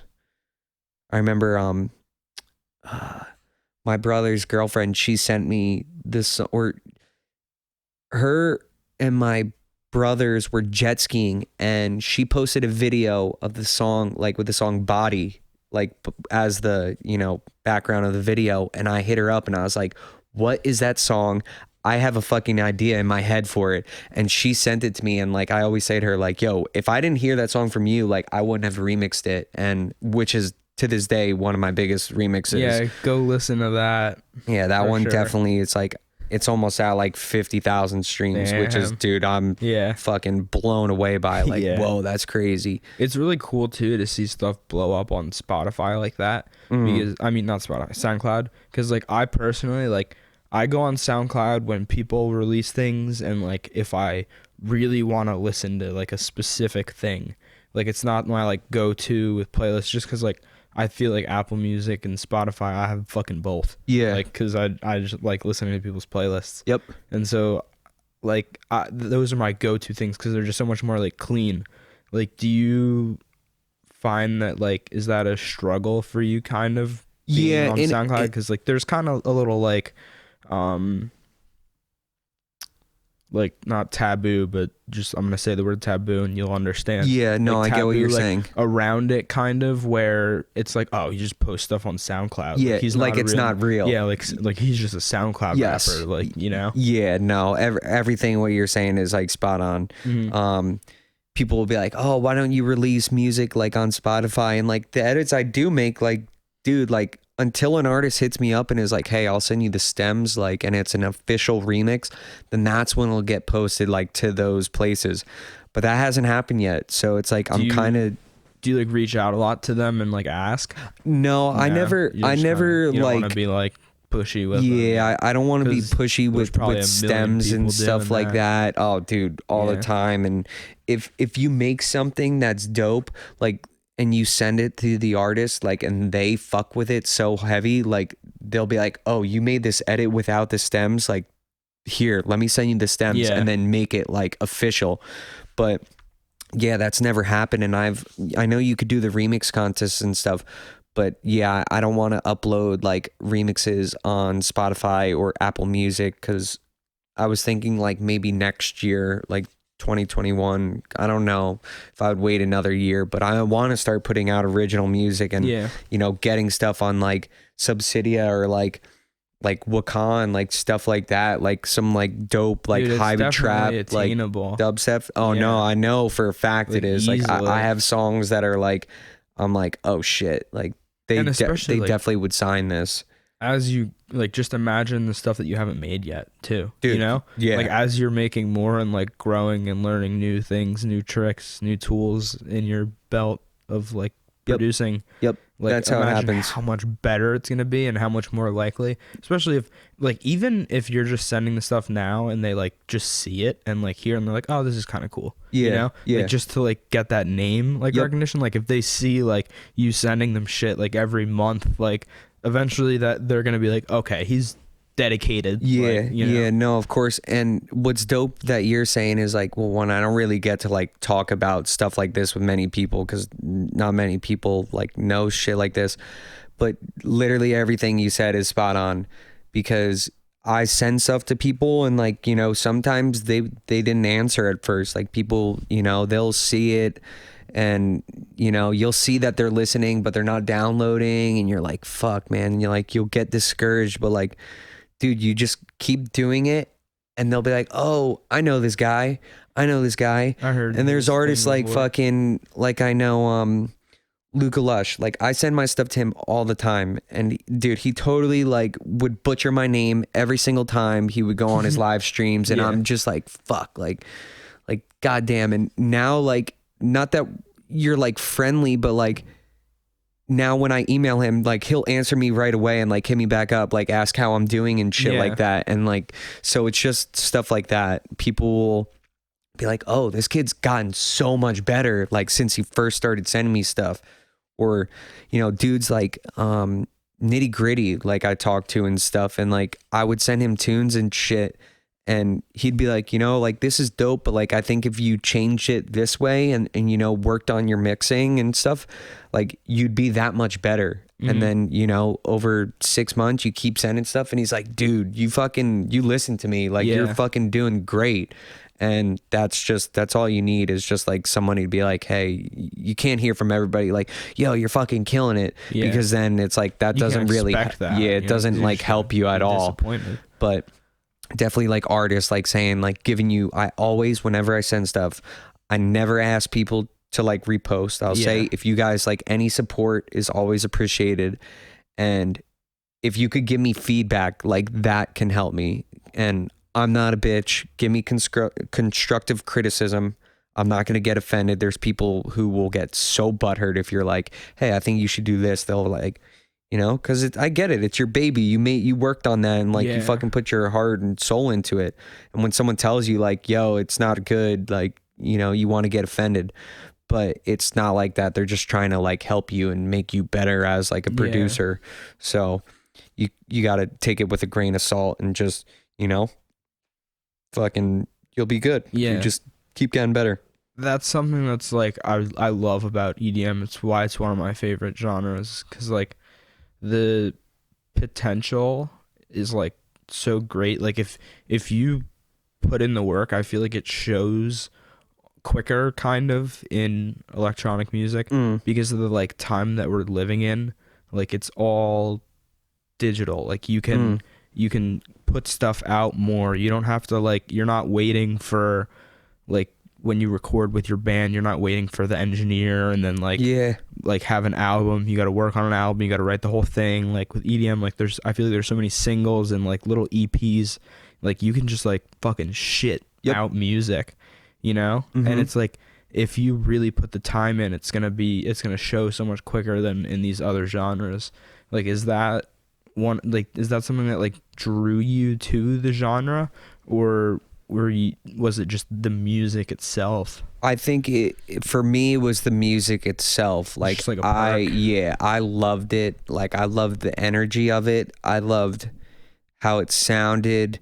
It was like at the time when I first heard it, it was different. Like it was like, you know, I grew up like listening to just like rock music, like hip hop, stuff like that. Like, you know, EDM wasn't a thing, like other than like Daft Punk or like, you know, like there's some stuff in like Beastly Boys that's like electronically, you know, you could tell like, oh, like those dudes are using some like crazy synth that like it sounds like EDM. But I never really, I mean, I knew that, I never really recognized it, but when you say that, it like is flipping a switch in my head, because I hear so many like DJs sample the Beastie Boys, and it's like you could tell that like they like, now I'm like, oh, they were one of the like pioneers of this sort of sound. Like using like synthy stuff like that. And well, they're also like EDM music, I mean, dude, it could go so far back into like the techno stuff. And oh my god, they've been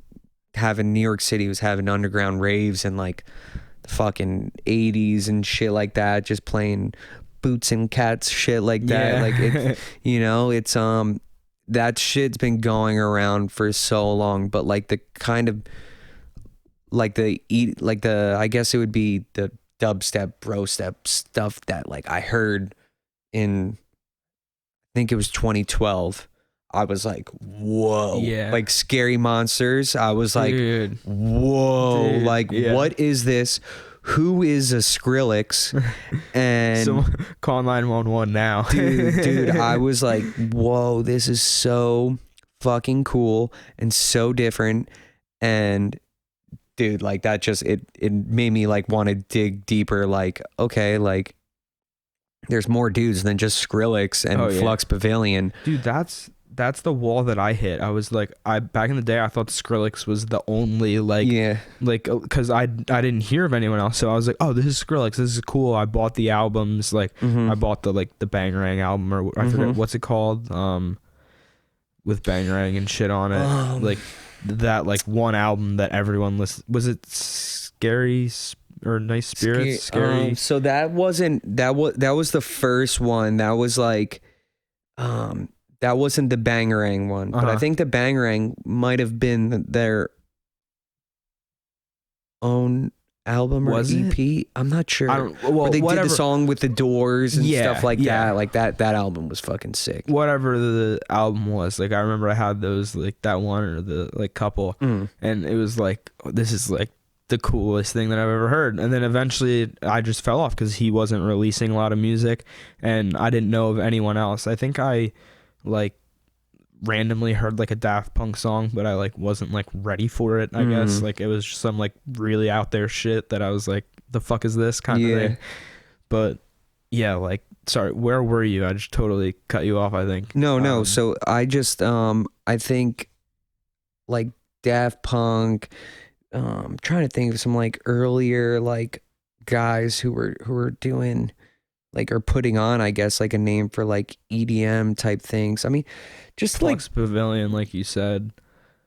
Yeah, a little bit, right? Like, or was that just you kind of stumbled upon him before? Well, yeah, that was just like a stumbled upon like type, like, whoa, like this is fucking cool. Luck of the draw. So then that first show was like Brown and Gammon, who I'll have to send you some songs. This dude made some crazy like underground like fucking trippy ass shit. Like if you were sober and you heard it, you would think that you were on acid or something.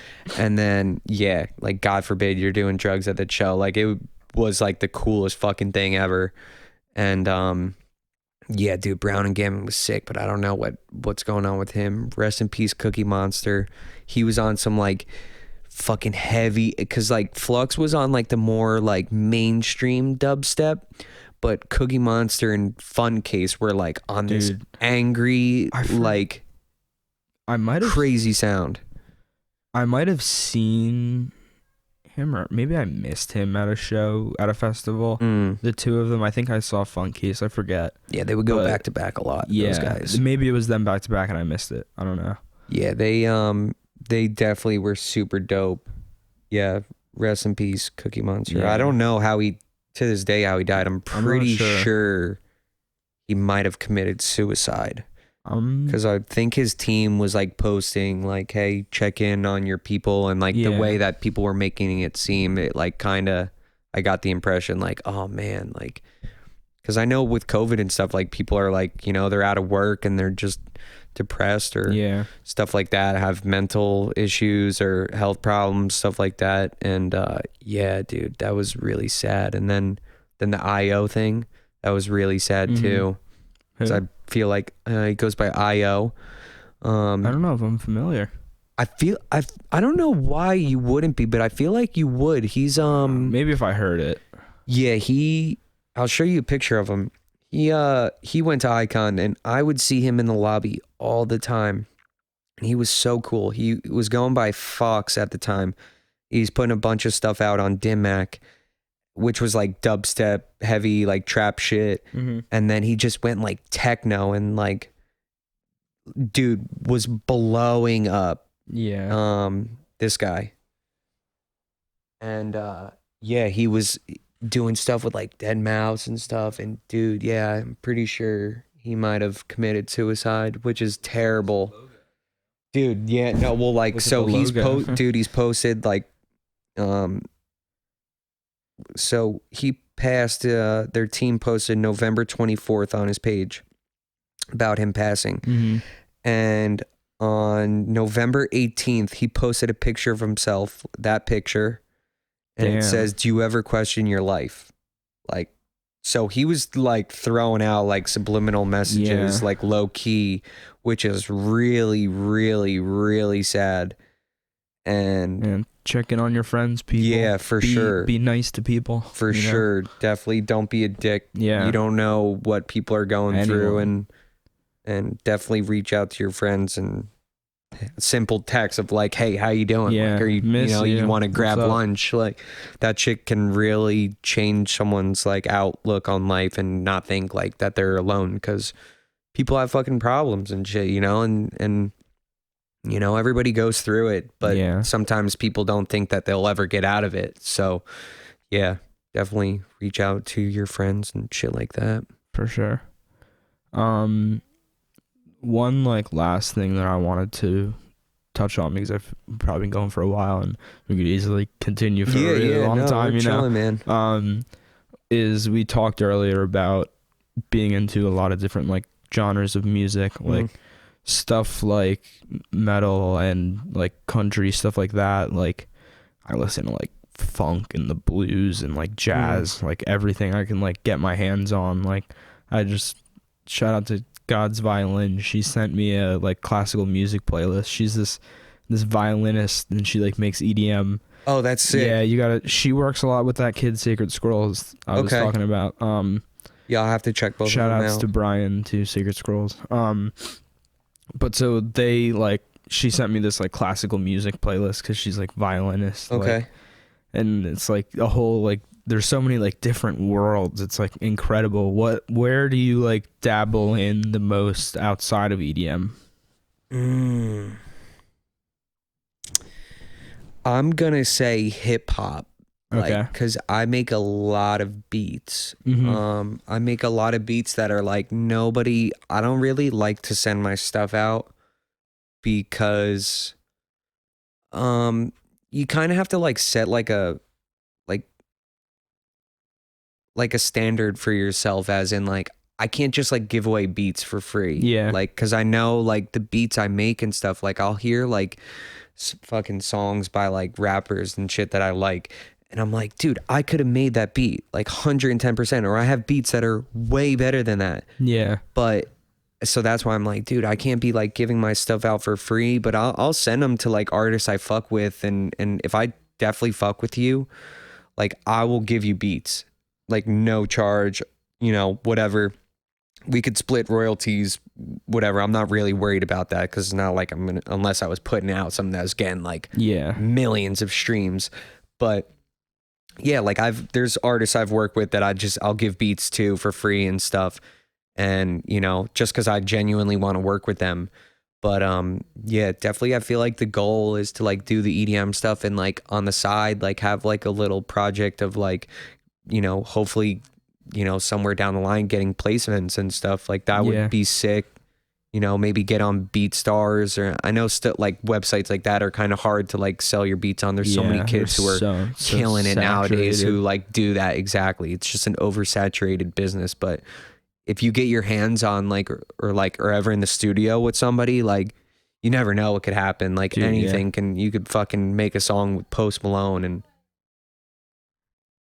sounds like your neighbors are vacuuming and yelling and partying. See, this is something that we'll laugh at in the future when we have like a studio. Yeah. Well, like, remember? Yeah, hip hop. I like I like hip hop a lot, because like it's one of those genres that goes like kind of marries well with EDM. I think pop is one too that like incredibly like you could see the influence, and like you can have pop people on EDM songs, and you can have EDM people on pop songs, and you can have EDM people even on like rap songs. Yeah, and, like, look at Marshmello. Exactly. I love like producing for Juice and shit. Yeah, yep. I love that. That's one of my favorite things. Like I really like fucking like Sullivan King and shit like that. Yeah, yeah. They get like the like metal shit, like some like metal dubstep, and you're like, fuck, dude. Like, that's what I was. You're friends with Dennis. Yeah.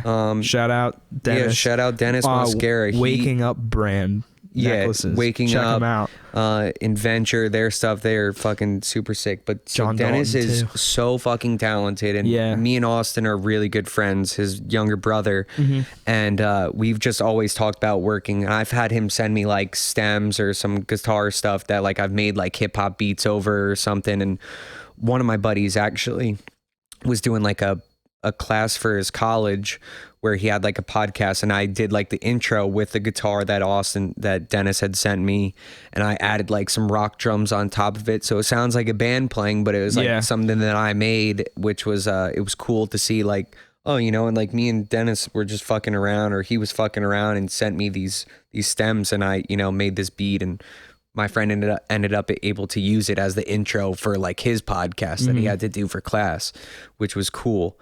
But what I was saying was about Dennis is the metal and shit that he does. I always told him, like, bro, you're on some like Solvin King type shit. Like if you made EDM, like you would be fucking huge, dude. Like John Dalton, I tell him all the time, I'm like, dude, listen to Sullivan King and shit. Like this is he's I think they're both really into lo-fi.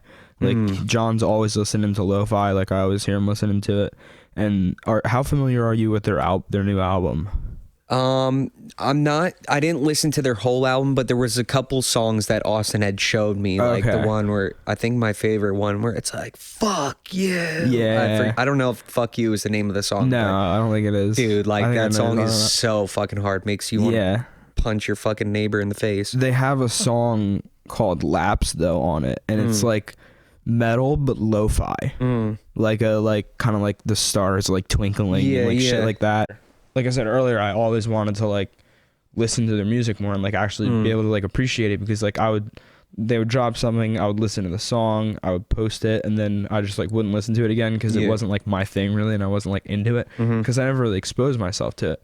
And so they're like, I start listening and I'm like, dude, I'm just gonna listen to this album until I like it. And then like I started like picking out things that I thought were really cool, like how, you know, how like with metal they play on 7-string, so they do that like low droning note with the kick at the same time. That's like so fucking cool, dude. It just like makes it like super heavy, like syncopation, I guess, like them being like at the same time, like shit like that. And then like the guitar riffs are so technical and they're like so cool, and so I've like gained this appreciation for it. And so he's like sending me these bands, and then I'm like, dude, like this band's sick, like I like that album. And he's like, oh yeah, we like open for them, and like I know those guys, I talk to that dude on Twitter all the time, like it's that's fucking sick. Gnarly. That's sick. Yeah, dude, it's just, and even for guys like them, it's the same as me. Like you'll have artists who like fuck with your music and they'll be like, hey, like we're coming to town, like you should open for us, or something like that. They're not gonna, you know, like hit up some random person like, hey, sell 50, 100 tickets and you can open like that. I mean, some people do that, but majority of the people, like they want to fuck with you, or they want to see like, you know, they want to put on like, hey, you know what, I think it would be good if you opened for us or whatever. But yeah, that's one of my like favorite things about the like local scene too, is like it's not like that at all really. Like any if you're having a show and you need an opener, you're gonna find an opener, and you're not gonna like, because you like need to find someone really, like, you know, like or they put it together and it's not like there's these like requirements and shit. Like you're just kind of playing with your friends, you know, like it's awesome. Yeah, exactly. And it's kind of like how you see Adam Sandler doing movies with all the same guys. Dude, you want to work with people who you like. That Adam Sandler is like one of my heroes for that. He's great, dude. Because it's like, that is like what he puts on for all of his homies. That's like what I aspire to be, you know, like I just want to like literally like I want everything that I ever gain, like fame wise or money wise, to just be like for everyone else around me, because like they are the reason that not the sole reason that he is where he is, you know, like there's obviously he's very talented, he's very intelligent, like he's an incredible like writer, and everything that he does is like top fucking notch.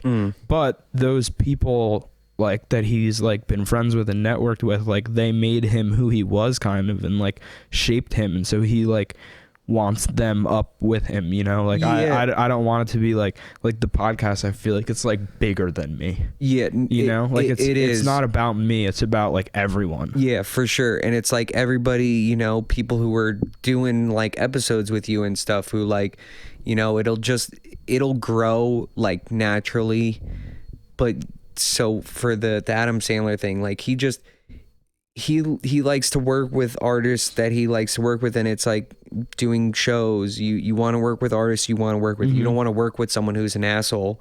You know, you're gonna be like, fuck that guy, I don't want to work with him. But if you and all your homies like work really good together and you guys are like killing it, why not keep working together? Like, you know, why not go on tour together? And that's how artists end up going on tour and then continuing doing more tours, and fucking it's just a cycle that's been going on forever. Yeah, it's like I feel like the key to like succeeding kind of is just being nice. Yeah. Like, you know, like I read be genuine. I think it was I was watching the shit on me if you must, but I was watching the Taylor Swift Netflix documentary, and she was like, I think she said, it might have been something else that I'm thinking of, but I think she said, I'm here because like I'm nice to people and like I'm genuine, or something along those lines. And it's like, that's all you really need to do is just like be genuine and like be a good person. Because like there have been a couple bands or people that I posted, and then like a couple people like DM me or said to me like on the side, like, hey, like that, like their drummer's like a fucking dick, like whatever, or like they're like that dude like did whatever to my friend, like, and I'm like, okay, like I never write anyone off. So like if they came to me, I would be like, all right, like I'll talk to you, like, because people speak for themselves, you know, on the, like, especially with a conversation like this, like people can tell that you're genuine and you're a good person. So like if someone comes on and they're not genuine and they're not a good person, people are going to see that and they're going to be like, okay, this isn't someone that I should support. Yeah, they're on the podcast to like promote their stuff, and yeah, I'm going to say go check them out, whatever, because like that's what I'm obligated to do. And it's like kind of like a contract that you have with people almost, like non-spoken. It's just like, granted, you're gonna do that, you know, like you're gonna support people who are helping you out and supporting you.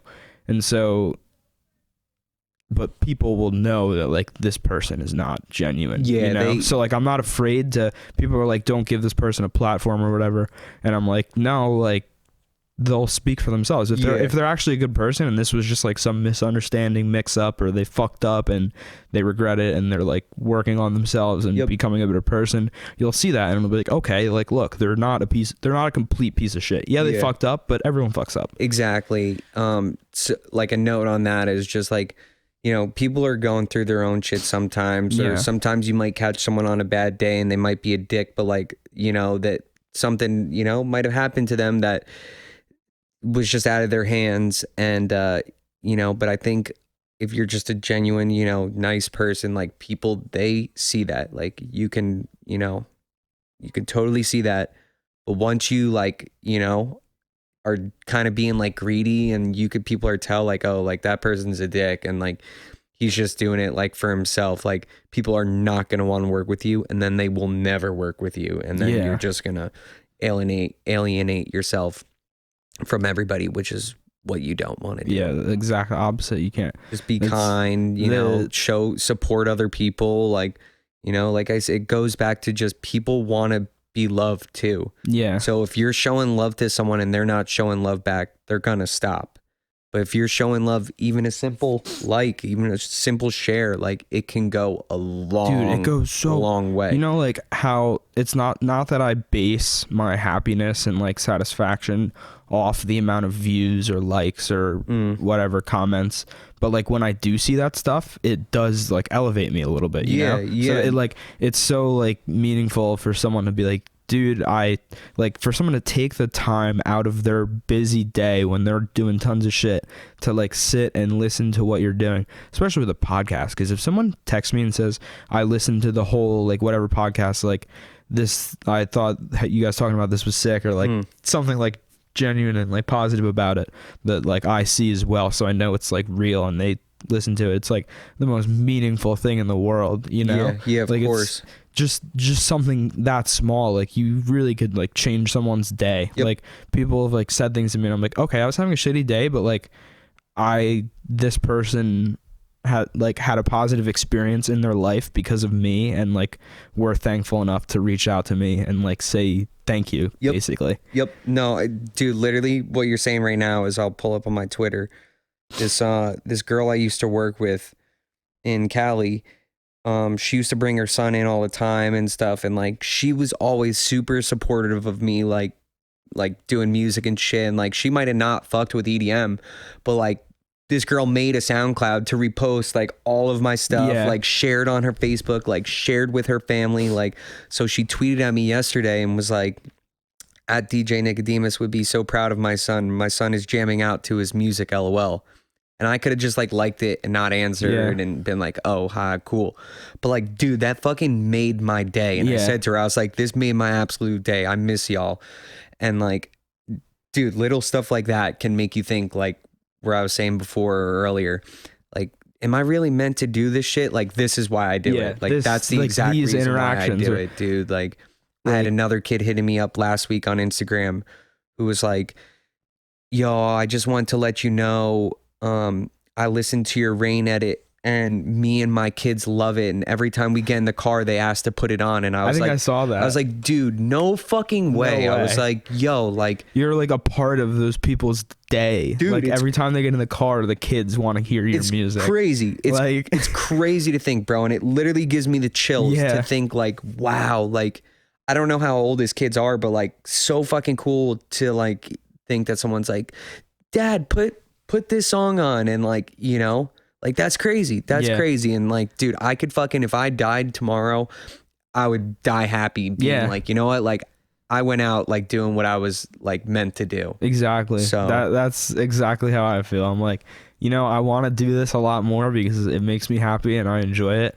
But if it all ended for whatever reason, like I did it, you know? Yeah, yep. And that's what life is, how you were saying the fuck it button. Like, yeah, you had the fuck it button. Dude, if you never hit it, like you're going to live in regrets thinking like, damn, like I was 21 and I could have made a podcast, but I didn't because I was like, fuck it. Let me go get a normal job or let me go to school and be a business person to, you know, make my parents happy when it's like, no, do what makes you happy. And you know, if fucking something happens to you, then you're gonna have no regrets in life. So fuck yeah, that's pretty much it. That is pretty much it. I think that might be a good note to pinch it off on. Yeah, that's fine. So, thank you for having me, dude. I had so much fun DJing this was stuff. Great fucking This is honestly one of my favorites because it's the thing that I relate the most to. Like EDM, dude, like same for me. Like I'm so happy that you were the first one to like break it in on the podcast. No, I'm honored. I'm stoked. You've never done a podcast, so you're scratching that off my list.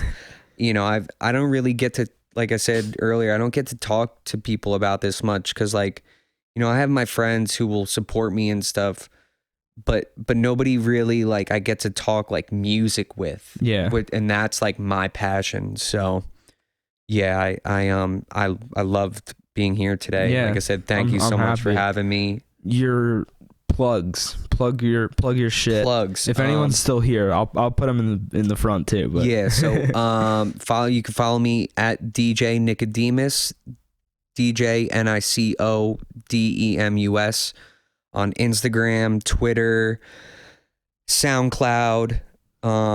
Pretty much everything. I think YouTube as well. Nothing on there yet, but I think we might start doing either vlogs or like track breakdown, something. Just trying, you know, I was saying I want to maybe possibly get on Twitch, just try to, you know, get ahead because, you know, if I'm not doing something like that, there's someone's going to come up and surpass me. So just got to keep building out. So yeah, any of those, DJ Nicodemus, you can follow me anywhere and I will follow you back. That's something that before we end, I was wanting a couple times to mention something about that. I see people who have 0 followers and shit like that. Oh, dude, it's just a look. I'm like, come on now. It's just like not a douche move. I get it. Like, no, I understand. I get you want the aesthetic of like the look to, but like you can just on your page to look cool. All you have to do is like you can mute people. Like if someone's just posting like their gym shit and you don't look at their gym shit or like something like that. You know. But I mean, granted, I don't really do that a lot. I do that. The only people I do that with are people who aren't like posting like content that's like that they're trying to like promote and shit. You know, like I'm not gonna like repost people's selfies and shit. Like if you're only posting selfies, I get that. I might mute it, but So I actually just exposed myself a little bit there to all the say this real quick. I Sorry. don't like mute anybody's stuff. Yeah. But like I was saying, how people like being, they like feeling love too. Dude, I'll scroll through my Instagram and dude, I'll see someone with like their truck or something. Dude, I'll just fucking like it. Yeah, like, dude, and then they'll be like, what the fuck? Like whoever liked my picture, like that's so sick. And then they'll go like 10 of your pictures. And it's like, dude in the end, like, you know, that is very true for me. Like that ideally is what I would do. I do that on my main Instagram. I don't like mute anyone really. But on the podcast Instagram, I just need it to be like a constant flow of things that I need to repost or like promote for my friends, you know? Yeah, of course. Because if there's all the other shit, I just can't but also in the same vein, I do follow a lot of like artists' personal stuff and I'm always like interacting with them on that and stuff. Yeah. But yeah, my main Instagram is where I would do the interaction like that. Yeah, and shout out to you and shout out to Joe. I know Joe had to go home, but like, dude, you like support like every single like artist or people who's like doing stuff around here, which like I hope that people don't take that for granted because then they'll be sadly mistaken when you're not reposting their stuff or showing support. But like, dude, there's no really people out here doing it because they just there's a few podcasts that are doing it in the scene.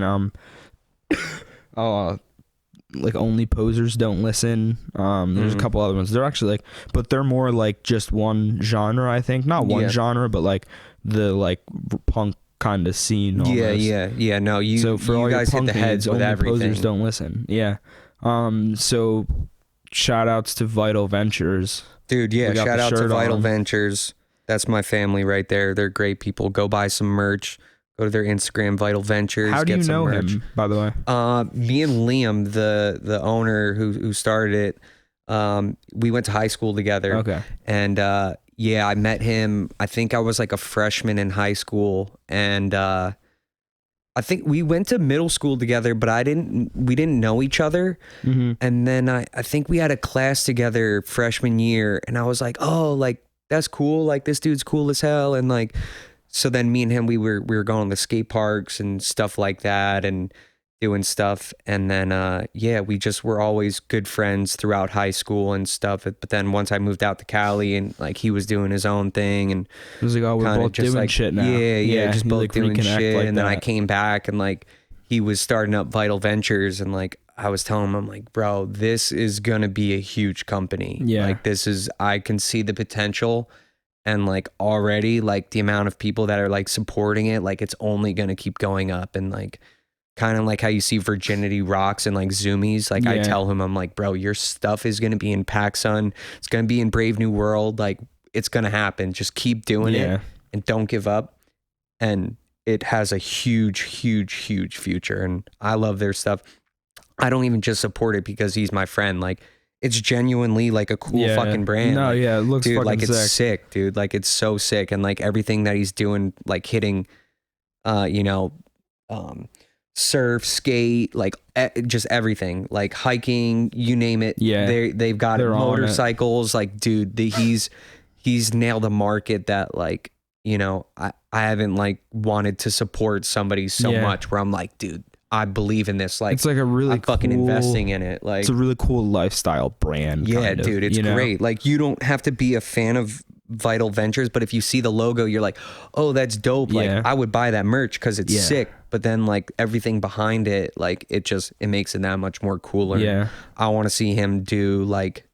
I want to see him fucking go up 1,000 and it's just at Vital Ventures, right? Is there an underscore? No, I think it's just Vital Ventures. You could find them on Instagram. They have their website in their bio. Yeah, in the bio. Go buy everything. It's Christmas. Buy your whoever anything, and you missed out on the Black Friday deal. They did 50% off. Oh yeah, that was a steal. I've been meaning to get shit from him. I was talking to him but I'm just like so fucking broke that I need to like a next paycheck. I can buy another piece of merch because I just buy so much fucking merch. Even though someone like you support so many people to where sometimes you don't have money, and like you know, people got to understand that. Like there's even with like stuff with Liam, like I want to buy each and everything that he posts, but you just really can't. But you can like repost all of it. Yes, you know. He has never asked me once. Like I always repost his stuff.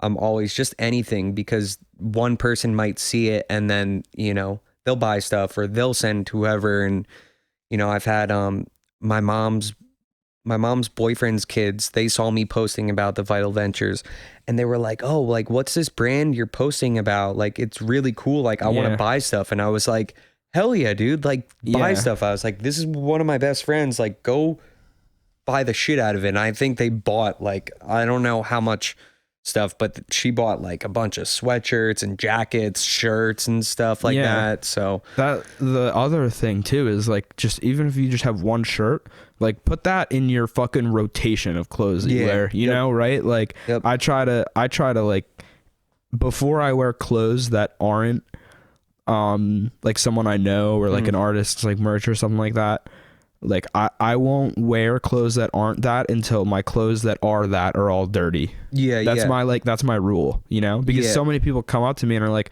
oh, who's that? Like, that's a cool shirt. I'm like, like, do you have Instagram? Okay, here, open up Instagram and then they gotta follow it. And it's like, that's it's not big, but it is big, you know? No, I do the same exact thing. Not even because this shirt is, you know, I don't wear it to like get it out there. It's a fucking dope ass shirt. Yeah, like no, it's a dope sick. shirt, and I would wear it if it was a shitty shirt just to support him. But it's a fucking dope ass shirt, and the amount of people I've had come up to me like, yo, where did you get that shirt? Yeah. I've had my coworkers buy shirts from him. Like I've brought them in shirts and stuff. So like, yeah, I've definitely have had a lot of people be like, yo, that's dope. And as long as you're supporting and you're wearing the shit, like people are going to want to wear it too. And you know, it's definitely, Vital Ventures is a fucking sick brand that one day, mark my words, this podcast, you can go back and listen to it. Yeah. He's going to be one of the biggest brands out there if he keeps 110%. I gotta talk to him about coming on soon for sure. I'm sure he would love that. I got a couple I have a few friends with companies like that I want to get on. Yeah, he's killing it. Shout out to Vital Ventures, come on the podcast if you're hearing this. Yes, sir. Liam.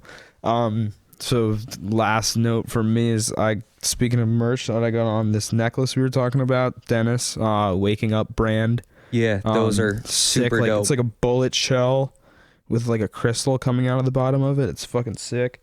My other necklace, my roommate, shout out to M's and Gems.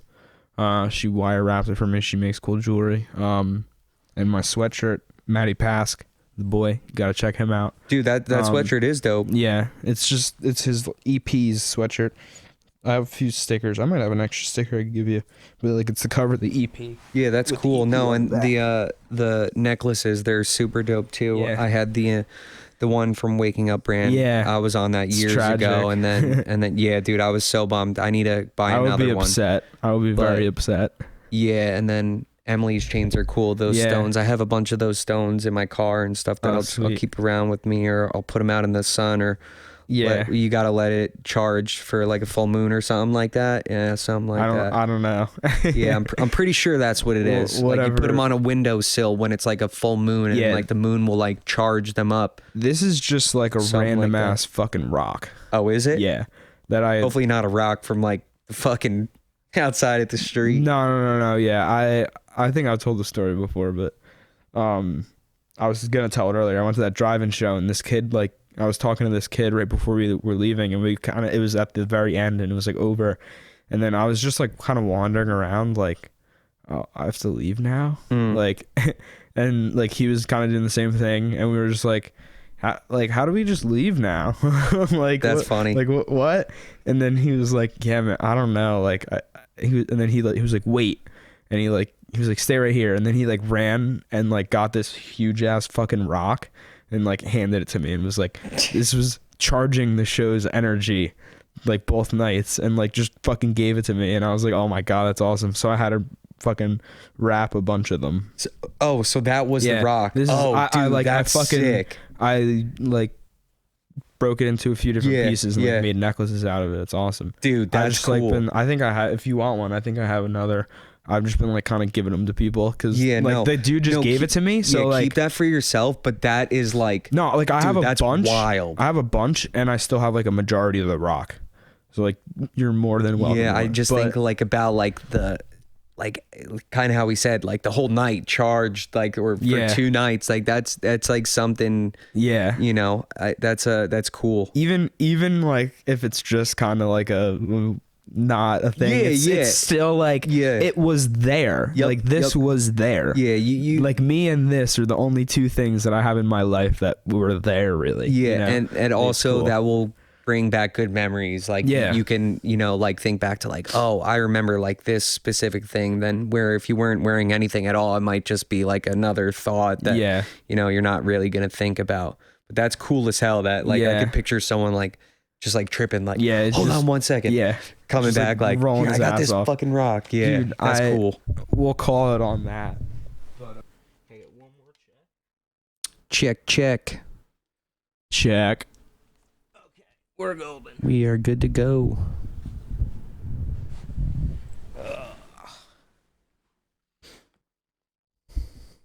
Alrighty. He's peeping in the window.